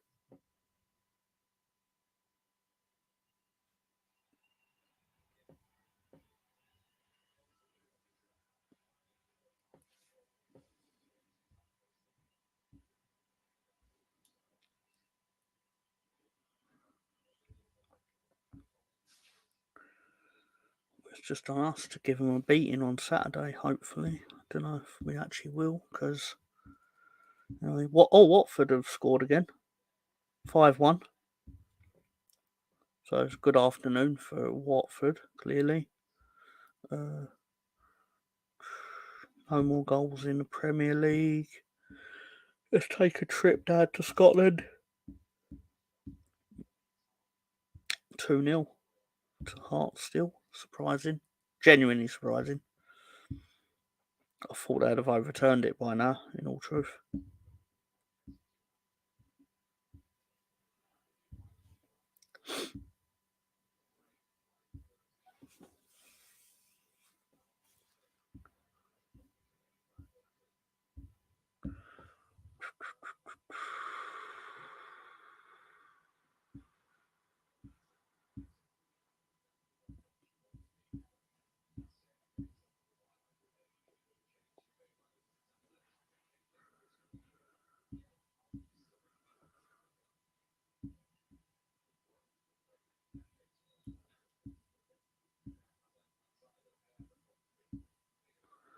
I can't help but think that making your first change in the 78th minute is probably an error in hindsight.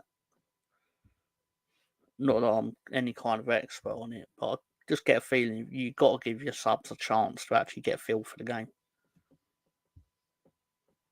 Like they should be getting made in like the 60th to 70th minute, not 70 to 78. But I don't know.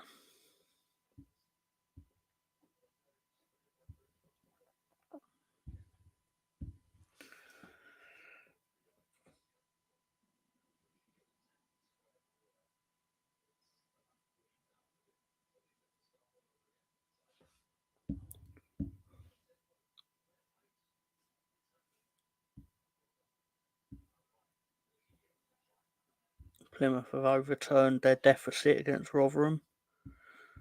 So at the moment, championship table will stay the same, apart from Southampton will be joining Leeds on 42 points.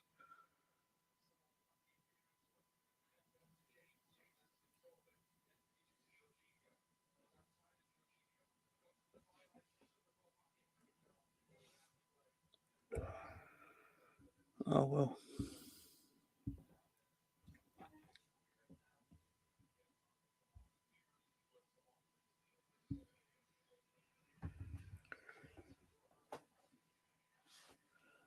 Can't you make Leeds buck their ideas up? Please, come on now.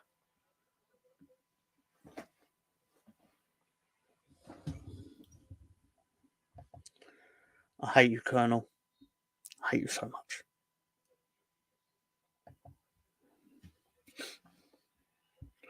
We are now in the 85th minute. So I'm going to need Bobby Thomas to be marked seriously. Obviously.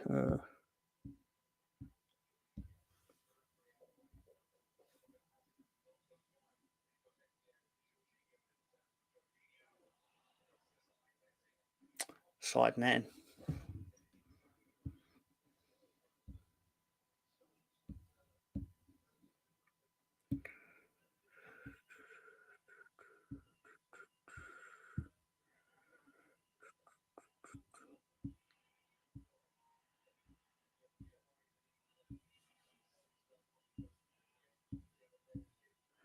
Are we throwing on Joe Gelhart? That is... Oh, well.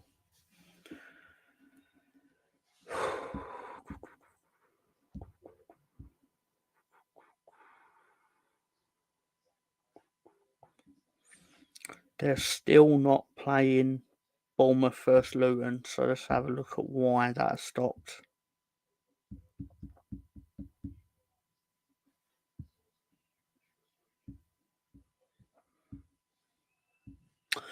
Luton has been suspended. Luton at Bournemouth has been suspended because Luton captain Tom Lockyer has gone down with a head injury and he's been stretchered off. He collapsed on the pitch, so obviously, I suppose football pales into significance really when things like that happen. Obviously, hope he's all right.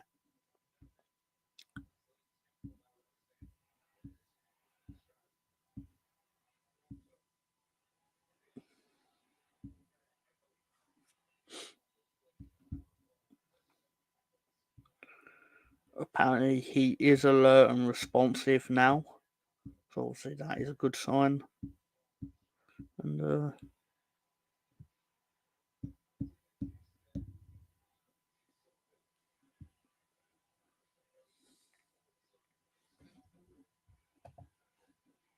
he should retire, to be fair, after happening the second time. It's not safe. I hope he's okay.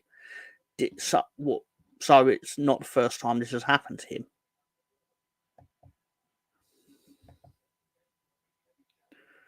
Don't like to see any player hurt or fans, regardless of who they play for or support.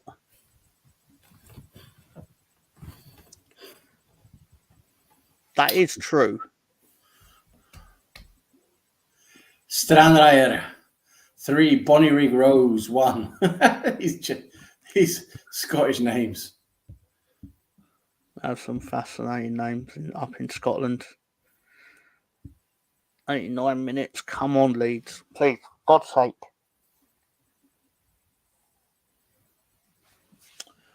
I happened to him in the EFL playoff final. Celtic, 0 Hearts 2 still. That's pretty shocking. Yeah, I'm surprised. They must think they're playing in the Champions League.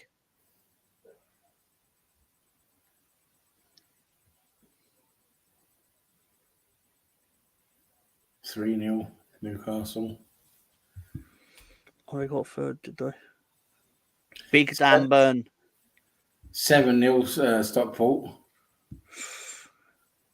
Now we just need a big swing the other way and I'll finally get my 7-7 draw.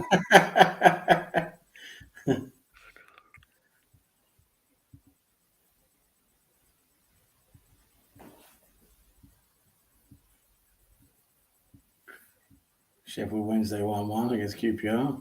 Colchester have scored to make things a bit nervous. Yeah, they've 4-1 back against Wrexham.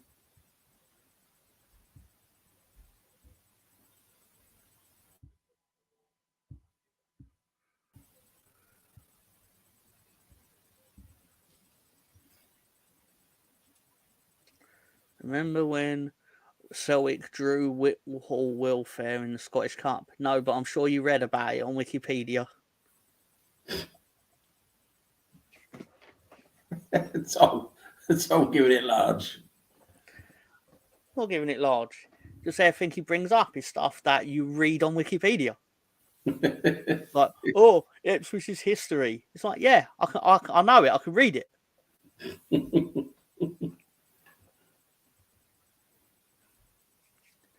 He was off supporting one of his other 15 teams at the time.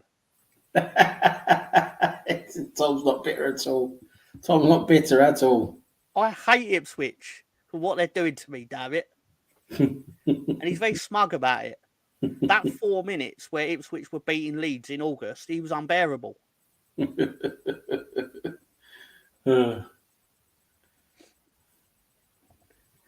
Selwick have been guffed to watch recently. Rodgers should have. I mean, you can get why Rodgers did go back, because he thought it would be the best way for him to like up his stock again. Couple of what do you call it? Couple of you were massively smug. Massively smug. Yeah. Colonel's right. They've called the game off. Why? Tom Lockyer got a head injury. So he collapsed on the pitch, basically. My understanding. A player got injured, so they had to call off the game.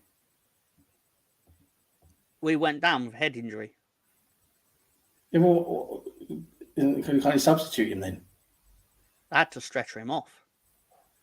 So you can still substitute him. I've never heard of a game being called off because someone got injured.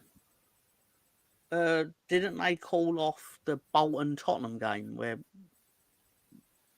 I can't remember his name? Wakamba? Was that his name? The one who used to play for Arsenal. He collapsed. I mean, one thing, if someone collapses like with a heart condition or, like what happened to Christian Eriksen and all that. I mean, to be fair, I don't know specifically. Like, I'm just going by what I'm reading. That's what happened to him. But if you get hit, I mean, if you have a nasty injury like a leg break or a head injury, they normally still finish the game. You just get substituted.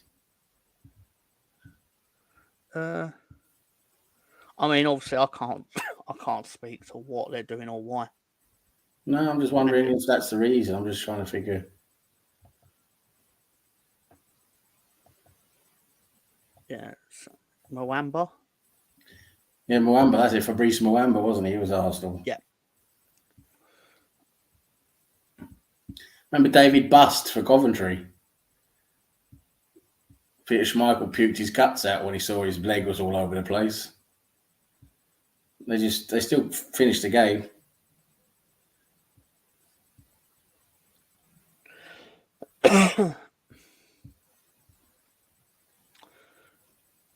"18 shots, 6 on target, 1 goal. Leeds need to do better," according to someone on Twitter. I just feel like we've let Ipswich off today. Again. It's just I love it. I love it how when Leeds play, teams play properly against them. They do. But then when Ipswich plays, all of a sudden the same team just bend over backwards. They do. I don't care how irrational it sounds. It's what's playing out. That's what you're going with. You're going with it and you're sticking with it. I am sticking with it.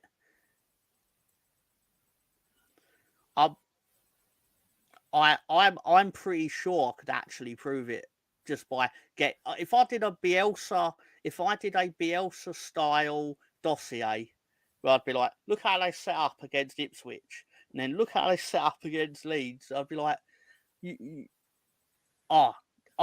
so irritating. But the worst part is we still should beat these low blocks, and we don't. Basically, fuck every team in the Championship, including Leeds United. Basically, it's only Leeds that counts in it for you. Yeah. It's my one true love. Yeah, Dragon Lee. I said Leeds are my one true love. Dragon Lee. So they actually abandoned the game. I'd be interested to find out why they abandoned the game.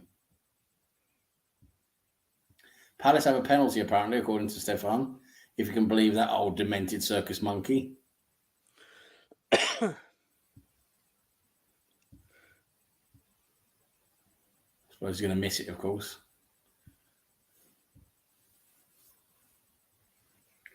But he's going to fucking miss it. I'm guessing it'll be Mattel.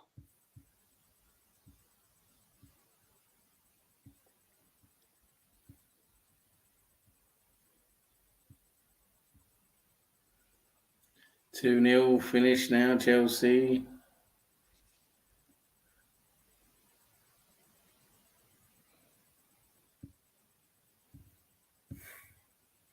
To be clear, I am also openly stating my own team's shitness and my frustration at it.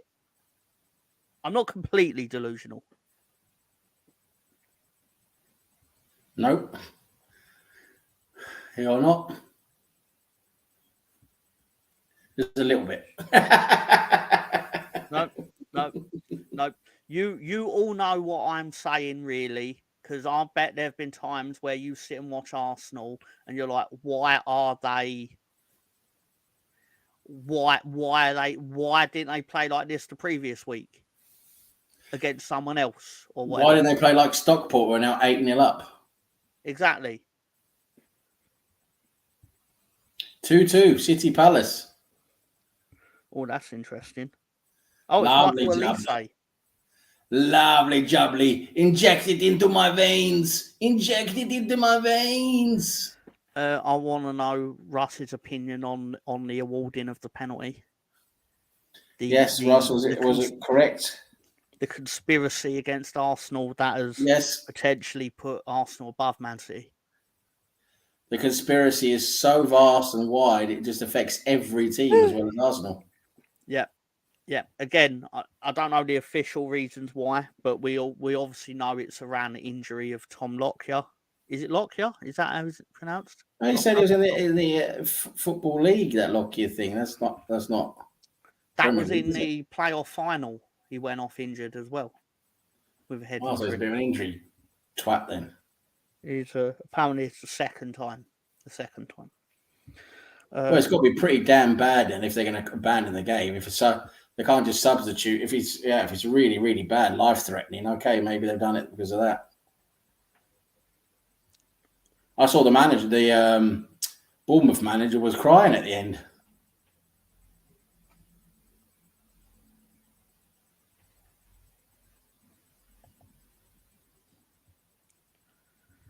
Collapsed in the. Or Luton, sorry, Luton manager. I think the Luton manager was crying. I think it wasn't the Bournemouth manager. Yeah. He was collapsed on the 69th minute, was down for 17 minutes. No, took him. So it was probably a heart thing then. Okay, if it was a heart thing, then yeah, that's really scary.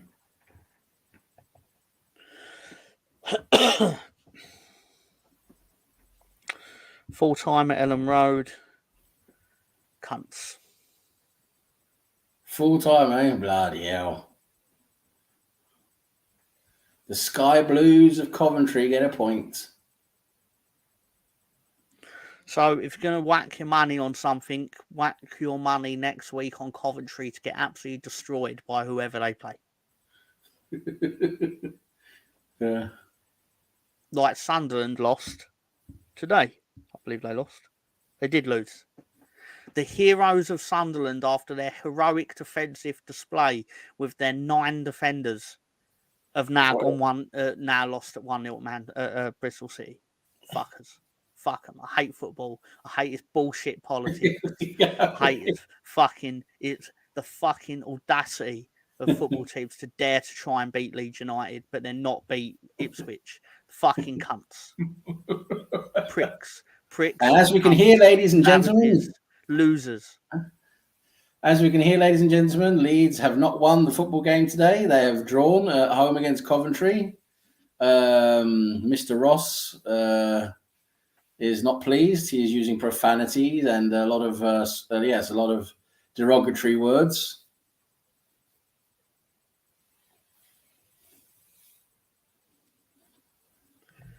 It must be frustrating to know a former first team name of a United player has screwed Leeds a defender called Bobby Big Boy Bobby.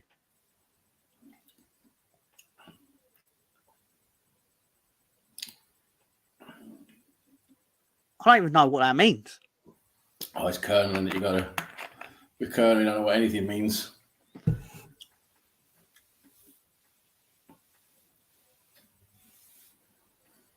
Nah, there was no need for it. There was no need for you to be relieved. You knew Leeds weren't going to win today because obviously he got on the blower to Ipswich and they pressed the Coventry defending mass numbers button. It's a real button. I'm convinced of it. And a real button. He was all right. He was all right. His brother was a better footballer. Listen, how to throw a league away when you're a mile ahead. Walk away, Brendan. Coming back was a mistake. So, all the Leeds players are kicking off. Leeds players are kicking off. Of course we are. We're sick of that fucking conspiracy. They're kicking off. Somerville's had a scrap. Someone stabbed him now in the face. He's dead. I think they want a... We're going to have to abandon the rest of the game now, even though it's over. It's already over. We're going to have to abandon the rest of the game. They've got to replay the game, isn't it? We're going to replay the game now.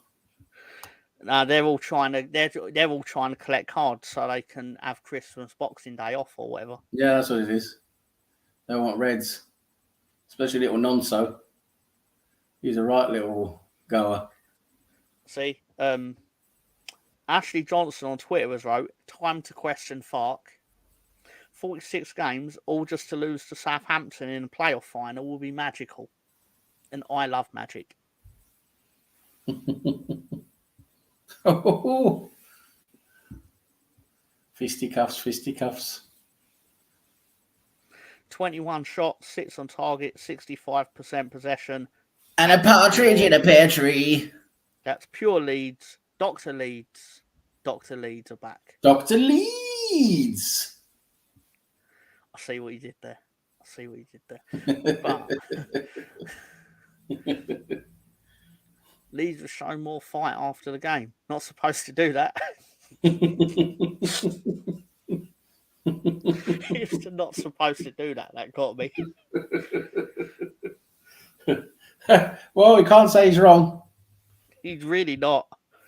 I've got to give him that. It's not wrong. We waited years to play Coventry, and I wish we hadn't. Frustrating day. Coventry. 2 points dropped, obviously. Dropped so I many. have Coventry trauma as well in my past. Don't worry about that.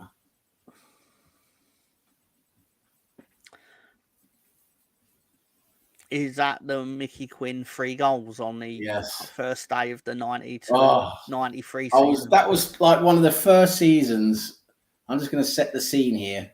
That was like one of the first I think it was like the second season the Premier League was going.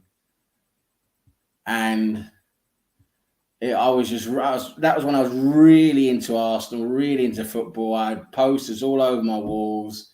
I had the fucking Arsenal bed linen. I had everything. I was completely football crazy with my mates. And I was so buzzing for that season to fucking start the Premier League season. And when we saw the fixture list came out and the first game was going to be at home against Coventry, it was like, yes. You know, it's okay, it's still the Premier League, but still, you know, yes, Coventry weren't really a good team at the time. We just knew it was going to be 3 points. We're going to win. That's a game we're going to win. We're going to score a few goals. We're going to win. And couldn't get to see the game, of course, back then. It was well before streams and all that. And it was a 3 o'clock kickoff on a Saturday. And when I got to saw the scores afterwards, there was a 3-0 Coventry away win at Highbury. Hat-trick by Mickey Quinn, that fat bastard, only scored a goal every now and again. I couldn't believe it. I was absolutely traumatized. I don't think I could go to sleep for like 2 nights after losing that game. Oh, it was terrible. So I have Coventry trauma in my life as well. I'm sure Mickey Quinn scored 4 goals against Leeds in 1989. Yeah, but he was a fat bastard who could score goals, but he didn't score many goals that season. He scored 3 against Arsenal. Like, they was hiding on the opening day, but then we had the last laugh because then they finished 3rd and didn't get promoted, and we finished 1st. So fuck him. Fuck him. Fuck Quinn. Fuck his fucking belly, which he's still probably got. Fuck him. Fuck him. We went up, and then 2 years later, we had the trophy, the league trophy, and fuck him. Fuck him. And all you have is a nice day out at Highbury. Yeah. Fuck you. Anyway, sorry. I'm sure he's a nice guy. I have no idea. I've never met him. Mickey Quinn, I think he was Irish. I think he was. Celtic losing 2 league games in a row. Bye, Brendan. Well, yeah. I mean, for Celtic, if you lose 2 games in a row in that Mickey Mouse league, where basically you could win with a disabled team, I think you lose 2 games in a row. That's pretty much a sackable offence, I would say. They're going to bring back, right? They're going to smash. They're going to smash the the emergency alarm, break the glass, and pull on the button that says Martin O'Neill. Oh yeah, Martin O'Neill. He's still hanging about, isn't he? Yeah. Have you ever seen the clip where he's doing punditry like the World Cup or something, and he's sat in between Cannavaro and what's his name? Cannavaro and Patrick Vieira, and they're sat there as World Cup winners or whatever, and like they're talking about it and stuff, and then they stop. And Martin O'Neill turns around and goes, "Oh yeah, but when I won the European Cup," and then he turned around to both and went, "Do you have Champions Leagues?" Knowing they hadn't. And he's like, "Well, as a former Champions League winner," sort of thing. And it was brilliant. They literally had the faces on them like, we can't say anything to this man. He's what? Prize. I can understand that 100%. Absolutely, that's a nice little comeback, isn't it? But at the end of the day, when you think of it from a footballing perspective, winning the World Cup trumps everything. But they were mocking him in his remote defence. They're obviously laughing at him for not having won it, but he's Irish. Yeah.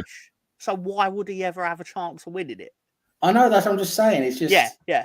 It's something he's never, ever going to be able to achieve ever because it's Ireland, isn't it?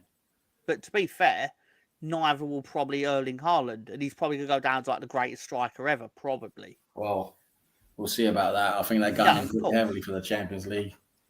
But obviously, a lot, I suppose, the Champions League is not really based on where you're born, is it? Like, you can work your way into a team that wins it. Obviously, that was in an era where, like, the European Cup was shit, if we're being honest. As in, like, you won, like, 4 matches and you were in the final. Yeah, but you were at least playing all of you were playing the league winners, though. Yeah, but the league winners that you obviously breezing past, because it was like you're playing like Ferencváros from Hungary and things like this. But then you normally do end up playing like AC Milan or, something like that. Real Madrid. I think Nottingham Forest managed to avoid every good team in it. and then beat Malmo in the final, if I remember rightly. Malmo. Oh, wow. Malmo, yeah. Exactly my point. Swedish. Everyone, sorry I'm late. Damn work has been slammed. Wait, I bet he was conning old women. He was conning old women out of their hard-earned pension money for making bad roofs. Do you think he smashes a tile and then goes, "Your tile's broken"? Yeah, he goes up to the roof and says, "That roof's no good, love. That roof's no good," because he's been up there fucking smashing all the tiles, hasn't he? He's clearly a nice man. He'd never do that to someone. But he'd never tell us. Anyway, we like BX. Yeah. Brendan isn't playing a Celtic style football. It's not that good to watch. And however, Celtic are doing, they always play attack. Yeah, but you should play attacking football. You're Celtic in a league where every other team is not Celtic. Would you want a medal for playing attacking football because you've got the best players? Well, you will get a medal when you win the league, obviously. But you know what I mean. Why don't you play attacking football in the Champions League instead of losing 6 matches? Well, they didn't lose 6, but good question, to be fair. they've lost the most Champions League matches out of any team that has played more than 50 matches in the Champions League. So obviously that's not taking into account teams that have had 1 or 2 excursions in it. They are regularly in it and they never do well. And they're going to say, oh, we won it in 1967 or whatever it is. I weren't alive. I don't care. Celtic did quite well in the... They did. They got to UEFA Cup final in 2000. They got to UEFA Cup final, didn't they? Rightly. They lost to Jose Mourinho's Porto. I believe so, yes. BX been smashing the grannies. To be fair, even Leeds made the final of the European Cup in the 70s. What? Leeds made the final of the European Cup in the 70s. I mean, that should tell you everything about it. Yeah, but Leeds were good back then, mate. We were. We're very good. You know, but there were some good teams in Europe. You know, they still had to get through they're all knockout games, and you're still playing the best teams. You're still playing the best teams from each league, and you would end up playing like an AC Milan or a Real Madrid or a Barcelona. I've got to do this just for the posterity of. I want to see Nottingham Forest's. I want to see what their European Cup. What would you call it? Who did Villa beat? Villa beat a pretty decent team, didn't they, when they won it? I think they beat Hamburg. Yeah, but that was when Hamburg were a good team. Well, yeah, they didn't have Kevin Keegan.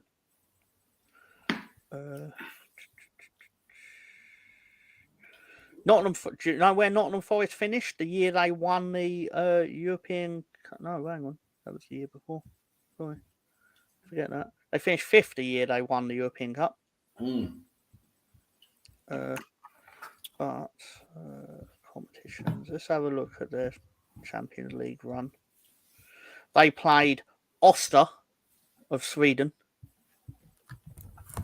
Arges Pistesti of Romania, BFC Dynamo. What are they now? Dynamo Berlin. They beat Ajax in the semi-final. To be fair, you see, Ajax are a good team back then. Oh, and then they beat Hamburg in the final. Yeah. Who played Malmo in the European Cup? Forest won it twice, didn't they? Yes. Right. Let's go to the year before that, where they did play Malmo. Because then I think the year after that, Aston Villa win it. I remember when Villa won it, but yeah, I think it's the year after Forest retained it. So the Champions League run.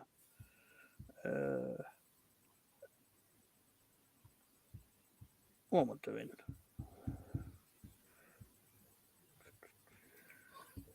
In 79.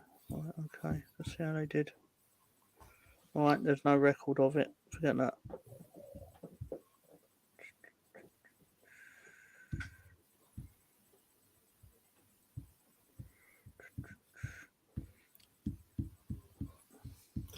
that's what dyeing your hair does, Stefan. Premium fucking L'Oreal color, fucking dark code. I bet you fucking colour your pubes too. Yeah, Rangers got to a European Cup final, decided, hey, we should put Aaron Ramsey on the pitch. And that was them done for. They did win in 67, lost in 1975 when they beat Leeds in the semi. That Celtic side were always in the... Did you know Celtic beat Leeds in the 1970 Champions League semi-final? He never No, I did not, Thomas Ross. He never mentions it. I did not know that. I'm surprised because I think he talks about that more than he talks about women. Now that would be a lot. It would be a lot. lot. I don't think I've known that. Grey hair, long hair, still mellow head. Going to dye it. Okay. BX is loving it for some reason. He loves everything. He loves everything. He's a very hospitable gentleman.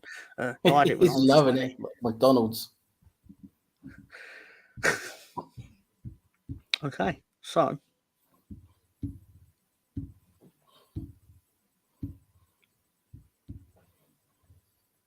Colonel. Jeez. That's not true. I had your mum here the other day. and no, I'm not gonna say it. I'm not gonna say it. No. Despite how Colonel Wolf treats me, I'm not gonna take that further. His mum's done nothing wrong. Gave her a good old Weatherspoon special. What? What? Explain, please. What's a Weatherspoon special? Dining down for $10.99 down the Weatherspoons. Couple of snake bites, get a little bit inebriated, and then it's down around the back alley, innit, for a bit of hanky panky, innit? Are you really sure? Because, okay, right. Sam neglected to mention that she did say that you yourself was a bit of a rotter, except it sounded a bit more like at least I think she was saying you was a rotter, because she had Sam's knob in her mouth at the time, so it was hard to tell. I really didn't want to say that because I've got nothing against his mum. Oh. That's it. When you come at me, you gotta, you gotta be prepared to get it back. DIY. What does that mean? On Friday, glass of wine. Got a fish on Friday. DIY. Was that like the retards version of DIY? Yeah, what is DIY? Oh, it's buy. It's meant to be buy them fish and chips. Oh, buy. Oh, okay. All right. Anyway, so it was not a great afternoon. I mean, I enjoyed the show, but the football did turn out fantastic. But the best part of all this is there's no Arsenal at 5:30. No, at last we're playing 2:00 tomorrow, and it's not even on the fucking telly. You're not on TV? No. Well, I'm sure you'll find a way to watch it. Oh yes, there'll be some way of watching it. What? But yeah, it's not on Sky or TNT.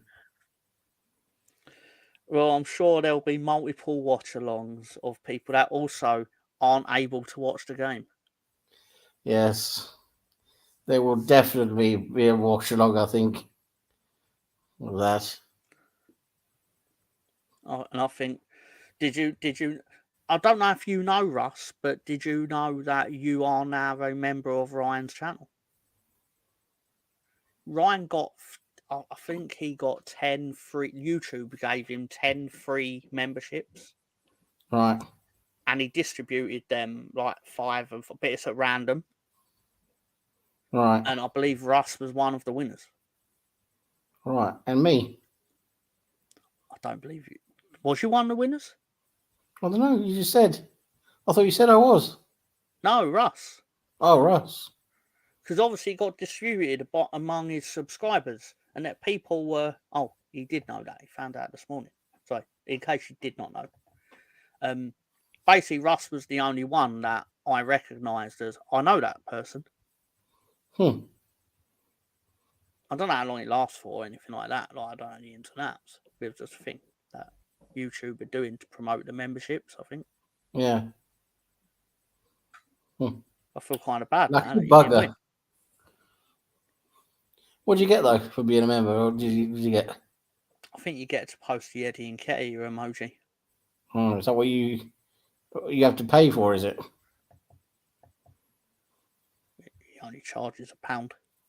Yeah. But yeah, I can spam the Eddie and Ketty emoji whenever he scores. So I do. Who's Gemma? Gemma. I'm not saying that to sound arrogant, but he's saying it like he knows the person, but I don't know the person. Who's Gemma? I might attack his channel shop. Oh yeah, you get a discount on his shop, but obviously there's nothing in his shop that I would personally buy because it's all Arsenal stuff. True. But yeah, you get 20% discount. Oh, nobody knows her. That's the point. Yeah, exactly. It was like 9 people, and I was like, I've never seen that person, never seen that person, never seen that. I knew Russ. Well, Russ was lucky then, wasn't he? You can now go and buy a Mr. Arsenal podcast mug. To be fair, those mugs are perfectly fine, I imagine. Just I would personally have no use for a mug with a cannon on it.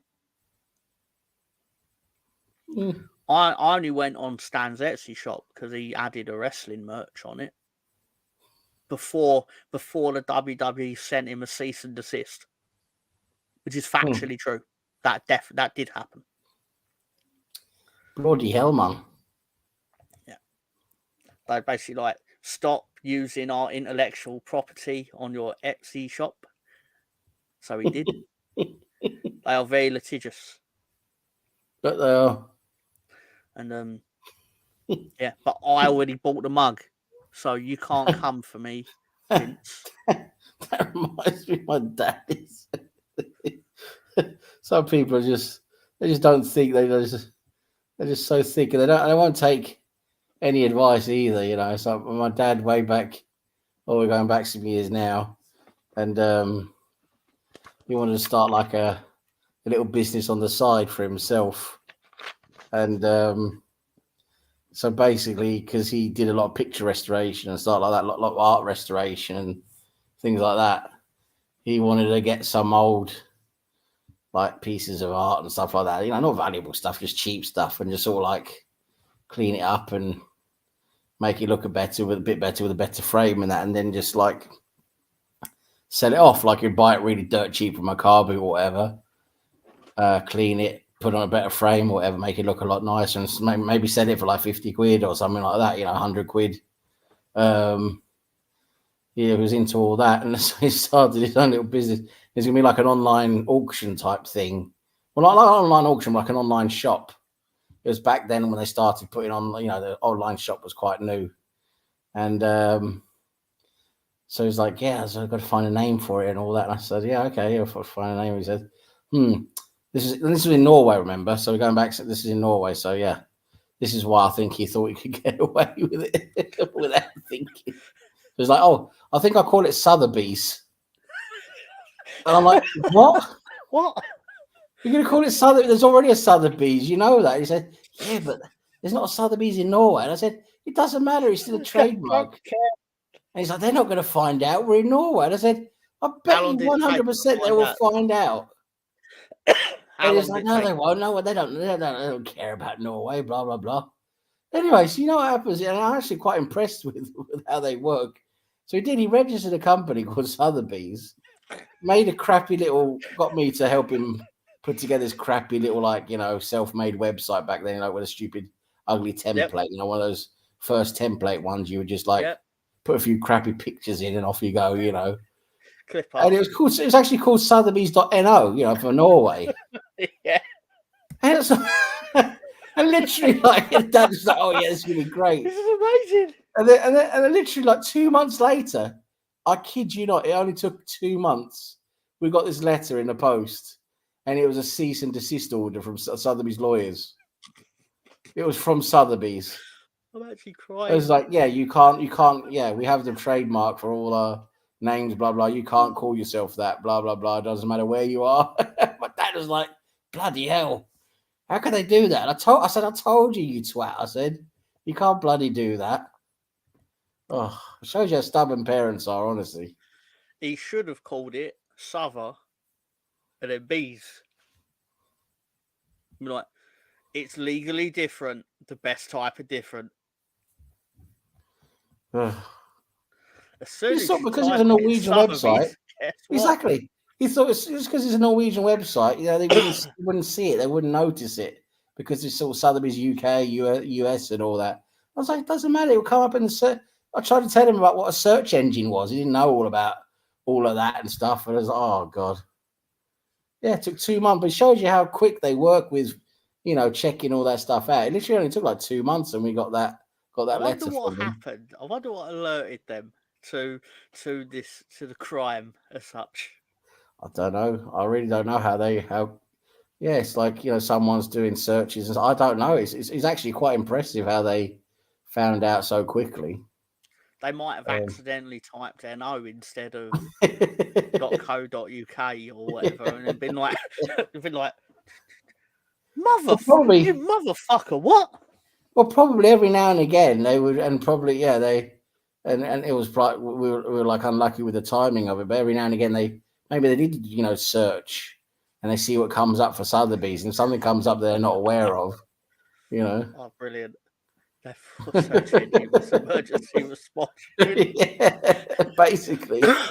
Oh my god! You send out when the dog goes. The thing was, I remember I was so adamant. I was like, Dad, you can't call it that. You realize they're going to be on you sooner or later, probably soon. They're going to be on you. You can't do that. You can't give it the same name. He's, it'll be all right. Don't worry. See, I never really put thought into this, but I've always thought, like, if you had a list of like your enemies, like Sotheby's would have a list where they don't have many enemies because people like using their services or whatever. But I didn't realise their list of enemies would have your dad's name on it. There's a proper cease and desist order. My dad nearly shit himself. My dad nearly shit himself because he's thinking about this because it was he's thinking about all the money they're going to sue us for. They don't need to sue you. Just them even knowing you exist is usually enough to be like, yeah. That was it. It was a very stern seat. It was like you're gonna have to close this website, blah blah blah. That's it. Close the domain name. You can't have anything to do. Change the name of your company, blah blah blah. And I think they gave us it was like a month or something. If we don't see that any changes within a month, we will proceed with legal proceedings. Like, oh fuck hell. By legal proceedings, they actually mean that's the name of the goon squad that they were sent to the house. Yep. We're legal proceedings, everyone. It's the name of the band. Not. Who's there? Proceedings. Legal proceedings. Oh, shit. Stefan's that's a great example, yeah. From the band, the Rolling Stones would be a great name. Yeah, it's exactly. He thought brand recognition, right? He's like, oh yeah, people have heard of Sotheby's. Yeah, brand recognition. It's like, yeah, because it's a fucking existing brand. Yeah, maybe a bit too much. Maybe the brand recognizing. It's like start a restaurant. Oh, I want to make burgers. Let's call it Burger King. Do you know in Australia there's a restaurant called Hungry Jack's, and they basically the font of the logo is Burger King, right? But just the font of Burger King instead says Hungry Jack's. Yeah. Burger King tried to sue them, and Hungry Jack's won. Yeah. I can't remember how they won, but I know they operate in Australia, exclusively in Australia. Maybe the logo, the way it wasn't trademarked exactly the same, and all of that. So yeah, interesting. But anyway, so basically, Leeds suck. Ipswich are criminals. I'm convinced of it. Ipswich never have a team that actually plays well against them. They did today, Norwich, but obviously, because the Ipswich are lucky in that they don't have 5 teams from the same area in the same division as them. So they haven't. We have to contend with Sheffield Wednesday are going to try. Rotherham are going to try. Hull are going to try. It's no accident that we didn't beat these teams.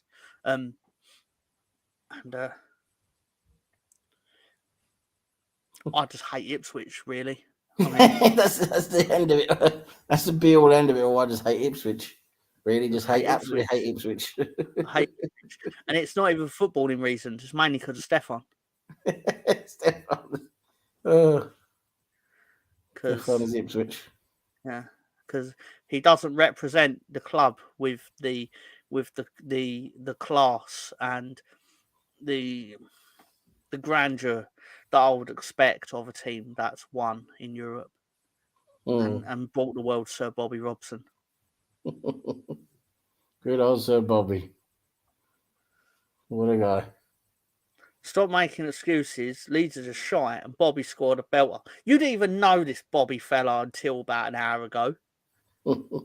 Now he's all like, I'll say first. He's on first name terms with him. It's like, all cocky Bobby, you now, want isn't to he? come round for a pint? Cocky Colonel. It's very cocky. It's very cocky. Where's Hawkwind? I'll get him to do some stuff for me. I think he was Pat Tate earlier, I think. Oh, definitely. I knew it would be one of the two. Well, we knew it would be one of the two. Anyway, just got to add time, didn't lose. Yeah. But at least still undefeated at home. So, silver linings. Yeah, true. But I don't care about silver linings. I wanted to win. Anyway. Yeah, God damn it. Yeah. So, join us next Saturday for... Well, we'll be talking about the aftermath of Leeds versus Ipswich. Tomfoolery and dicking around. Yeah. And the result will depend on how much my dick is around. You can't know how I meant it. Anyway. Actually, it came out exactly how I meant it. But yeah. So, and I want to go on record. I'll wish Ipswich the best of luck. Yeah, right. No. I'm a classy gentleman. Okay. And I just want to say, I want there to be a nice, clean contest. And by that, I mean I want Sam Morsey sent off if he makes 2 fouls. That's too harsh. 3 fouls. Afternoon. And what happened? Well, hello, Ryan. Dr. Leeds happened. Dr. Leeds. Coventry not doing well, but you want a point. Leeds are one of the greatest charities in football. Wrexham are third, you know. They are. Joint same points as Barrow in second. It's my 30th next year. Bobby's invited. Selwick are doing their best to fuck my week up. It's really handy that he can just switch teams based on who's doing least worst that week. I so want to beat Leeds, cannot lie. Where is it? Ellen Road? It is at Ellen Road, yeah. Yeah. Because you beat them away not long ago, didn't you? We did. We put 4 on them. Which is what amazes me as to why no one puts more on them. Yeah. Because we fucking managed it. That's true. So I'll sit there like, why more teams scoring goals on Ipswich? Because they all just lie down and die, don't they? Conspiracy. It's a conspiracy theory. And it's already... God forbid they should be in a competitive league in Scotland. That came out of nowhere. They're in different countries, so it counts. It clearly counts. They voted to actually be part of us, so it counts. That's not delusion, that's fact. There's a referendum and everything. I don't care if they were lied to. I don't give a shit. I don't care about the politics of it. You voted to be part of one banner. I say we. I say it like he's Scottish. Not Scottish. It's about as Scottish as my left bollock.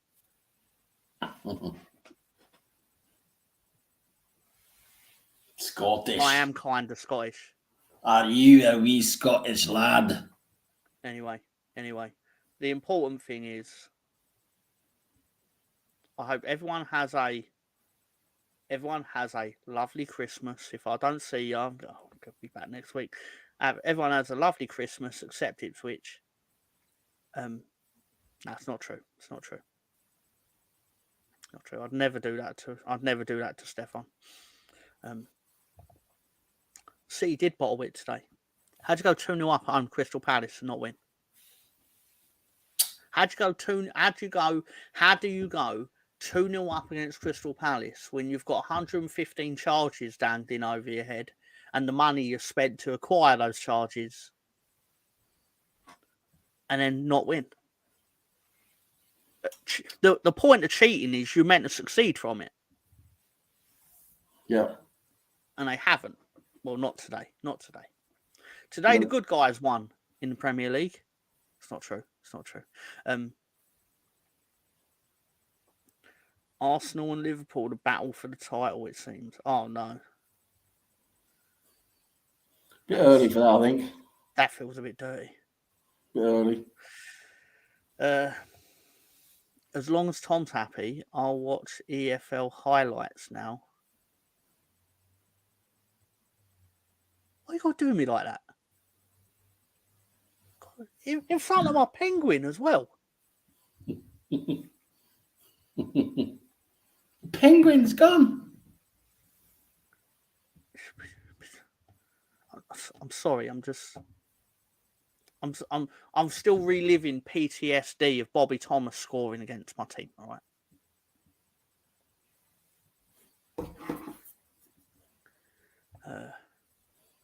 Only 3 points tomorrow can heighten our mood. And oh yeah, where's the Dave? Are you doing a match of the day watch along tonight, Mr. Ryan?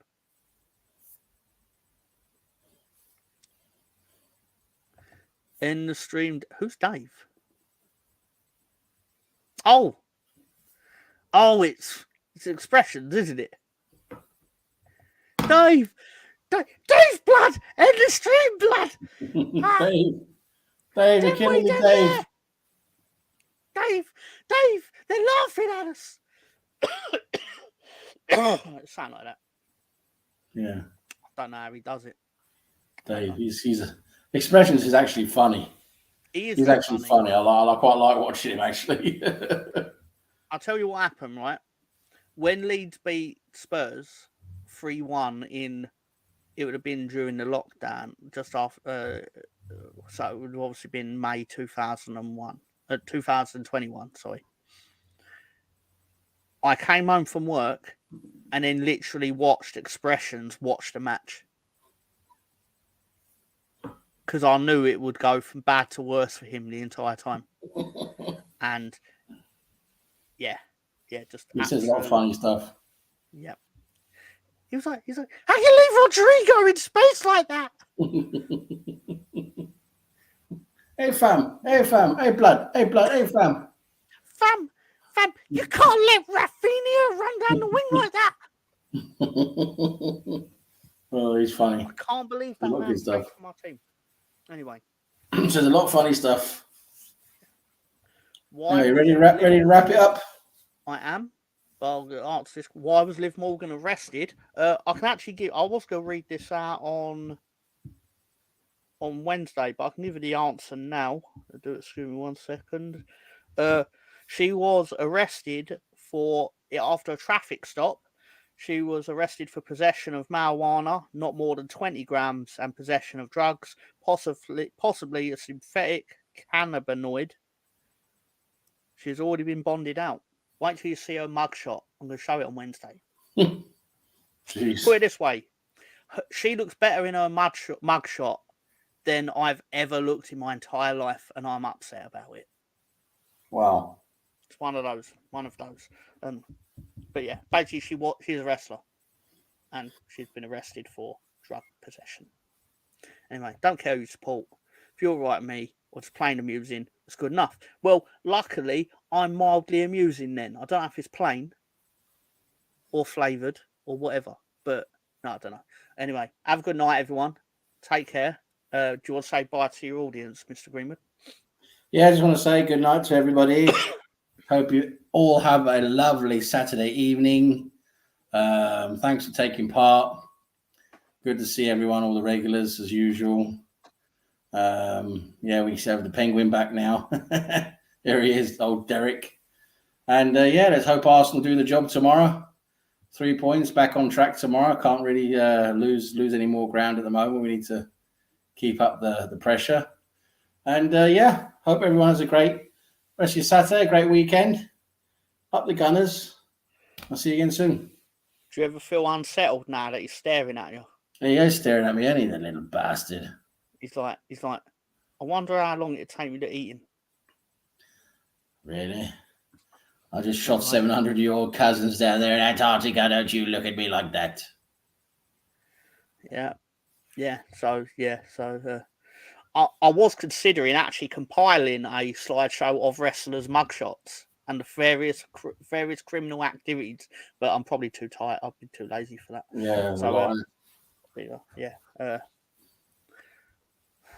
Well, isn't that good, old Russ? Isn't that great? Isn't that marvelous? So you can see that there's the penguin's arse. It is unmolested. I can't believe I'm having to do this, but anyway. Oh, Russ Morgan had fun. That is the main thing. I literally get up in the morning and go, oh, I really don't want to do this, but I'm going to press the start the stream because I want Russ Morgan to have fun. Anyway, in all seriousness, take care, everyone. Have a good night. And I've now got to look for a video, ain't I, for Gary's thing. Oh, hang on. Gary, did you approve of the show? Yeah. Yeah. Can we get? I don't know. No, you can't get good. Colonel, we can't get it. You can't get it. Fuck off.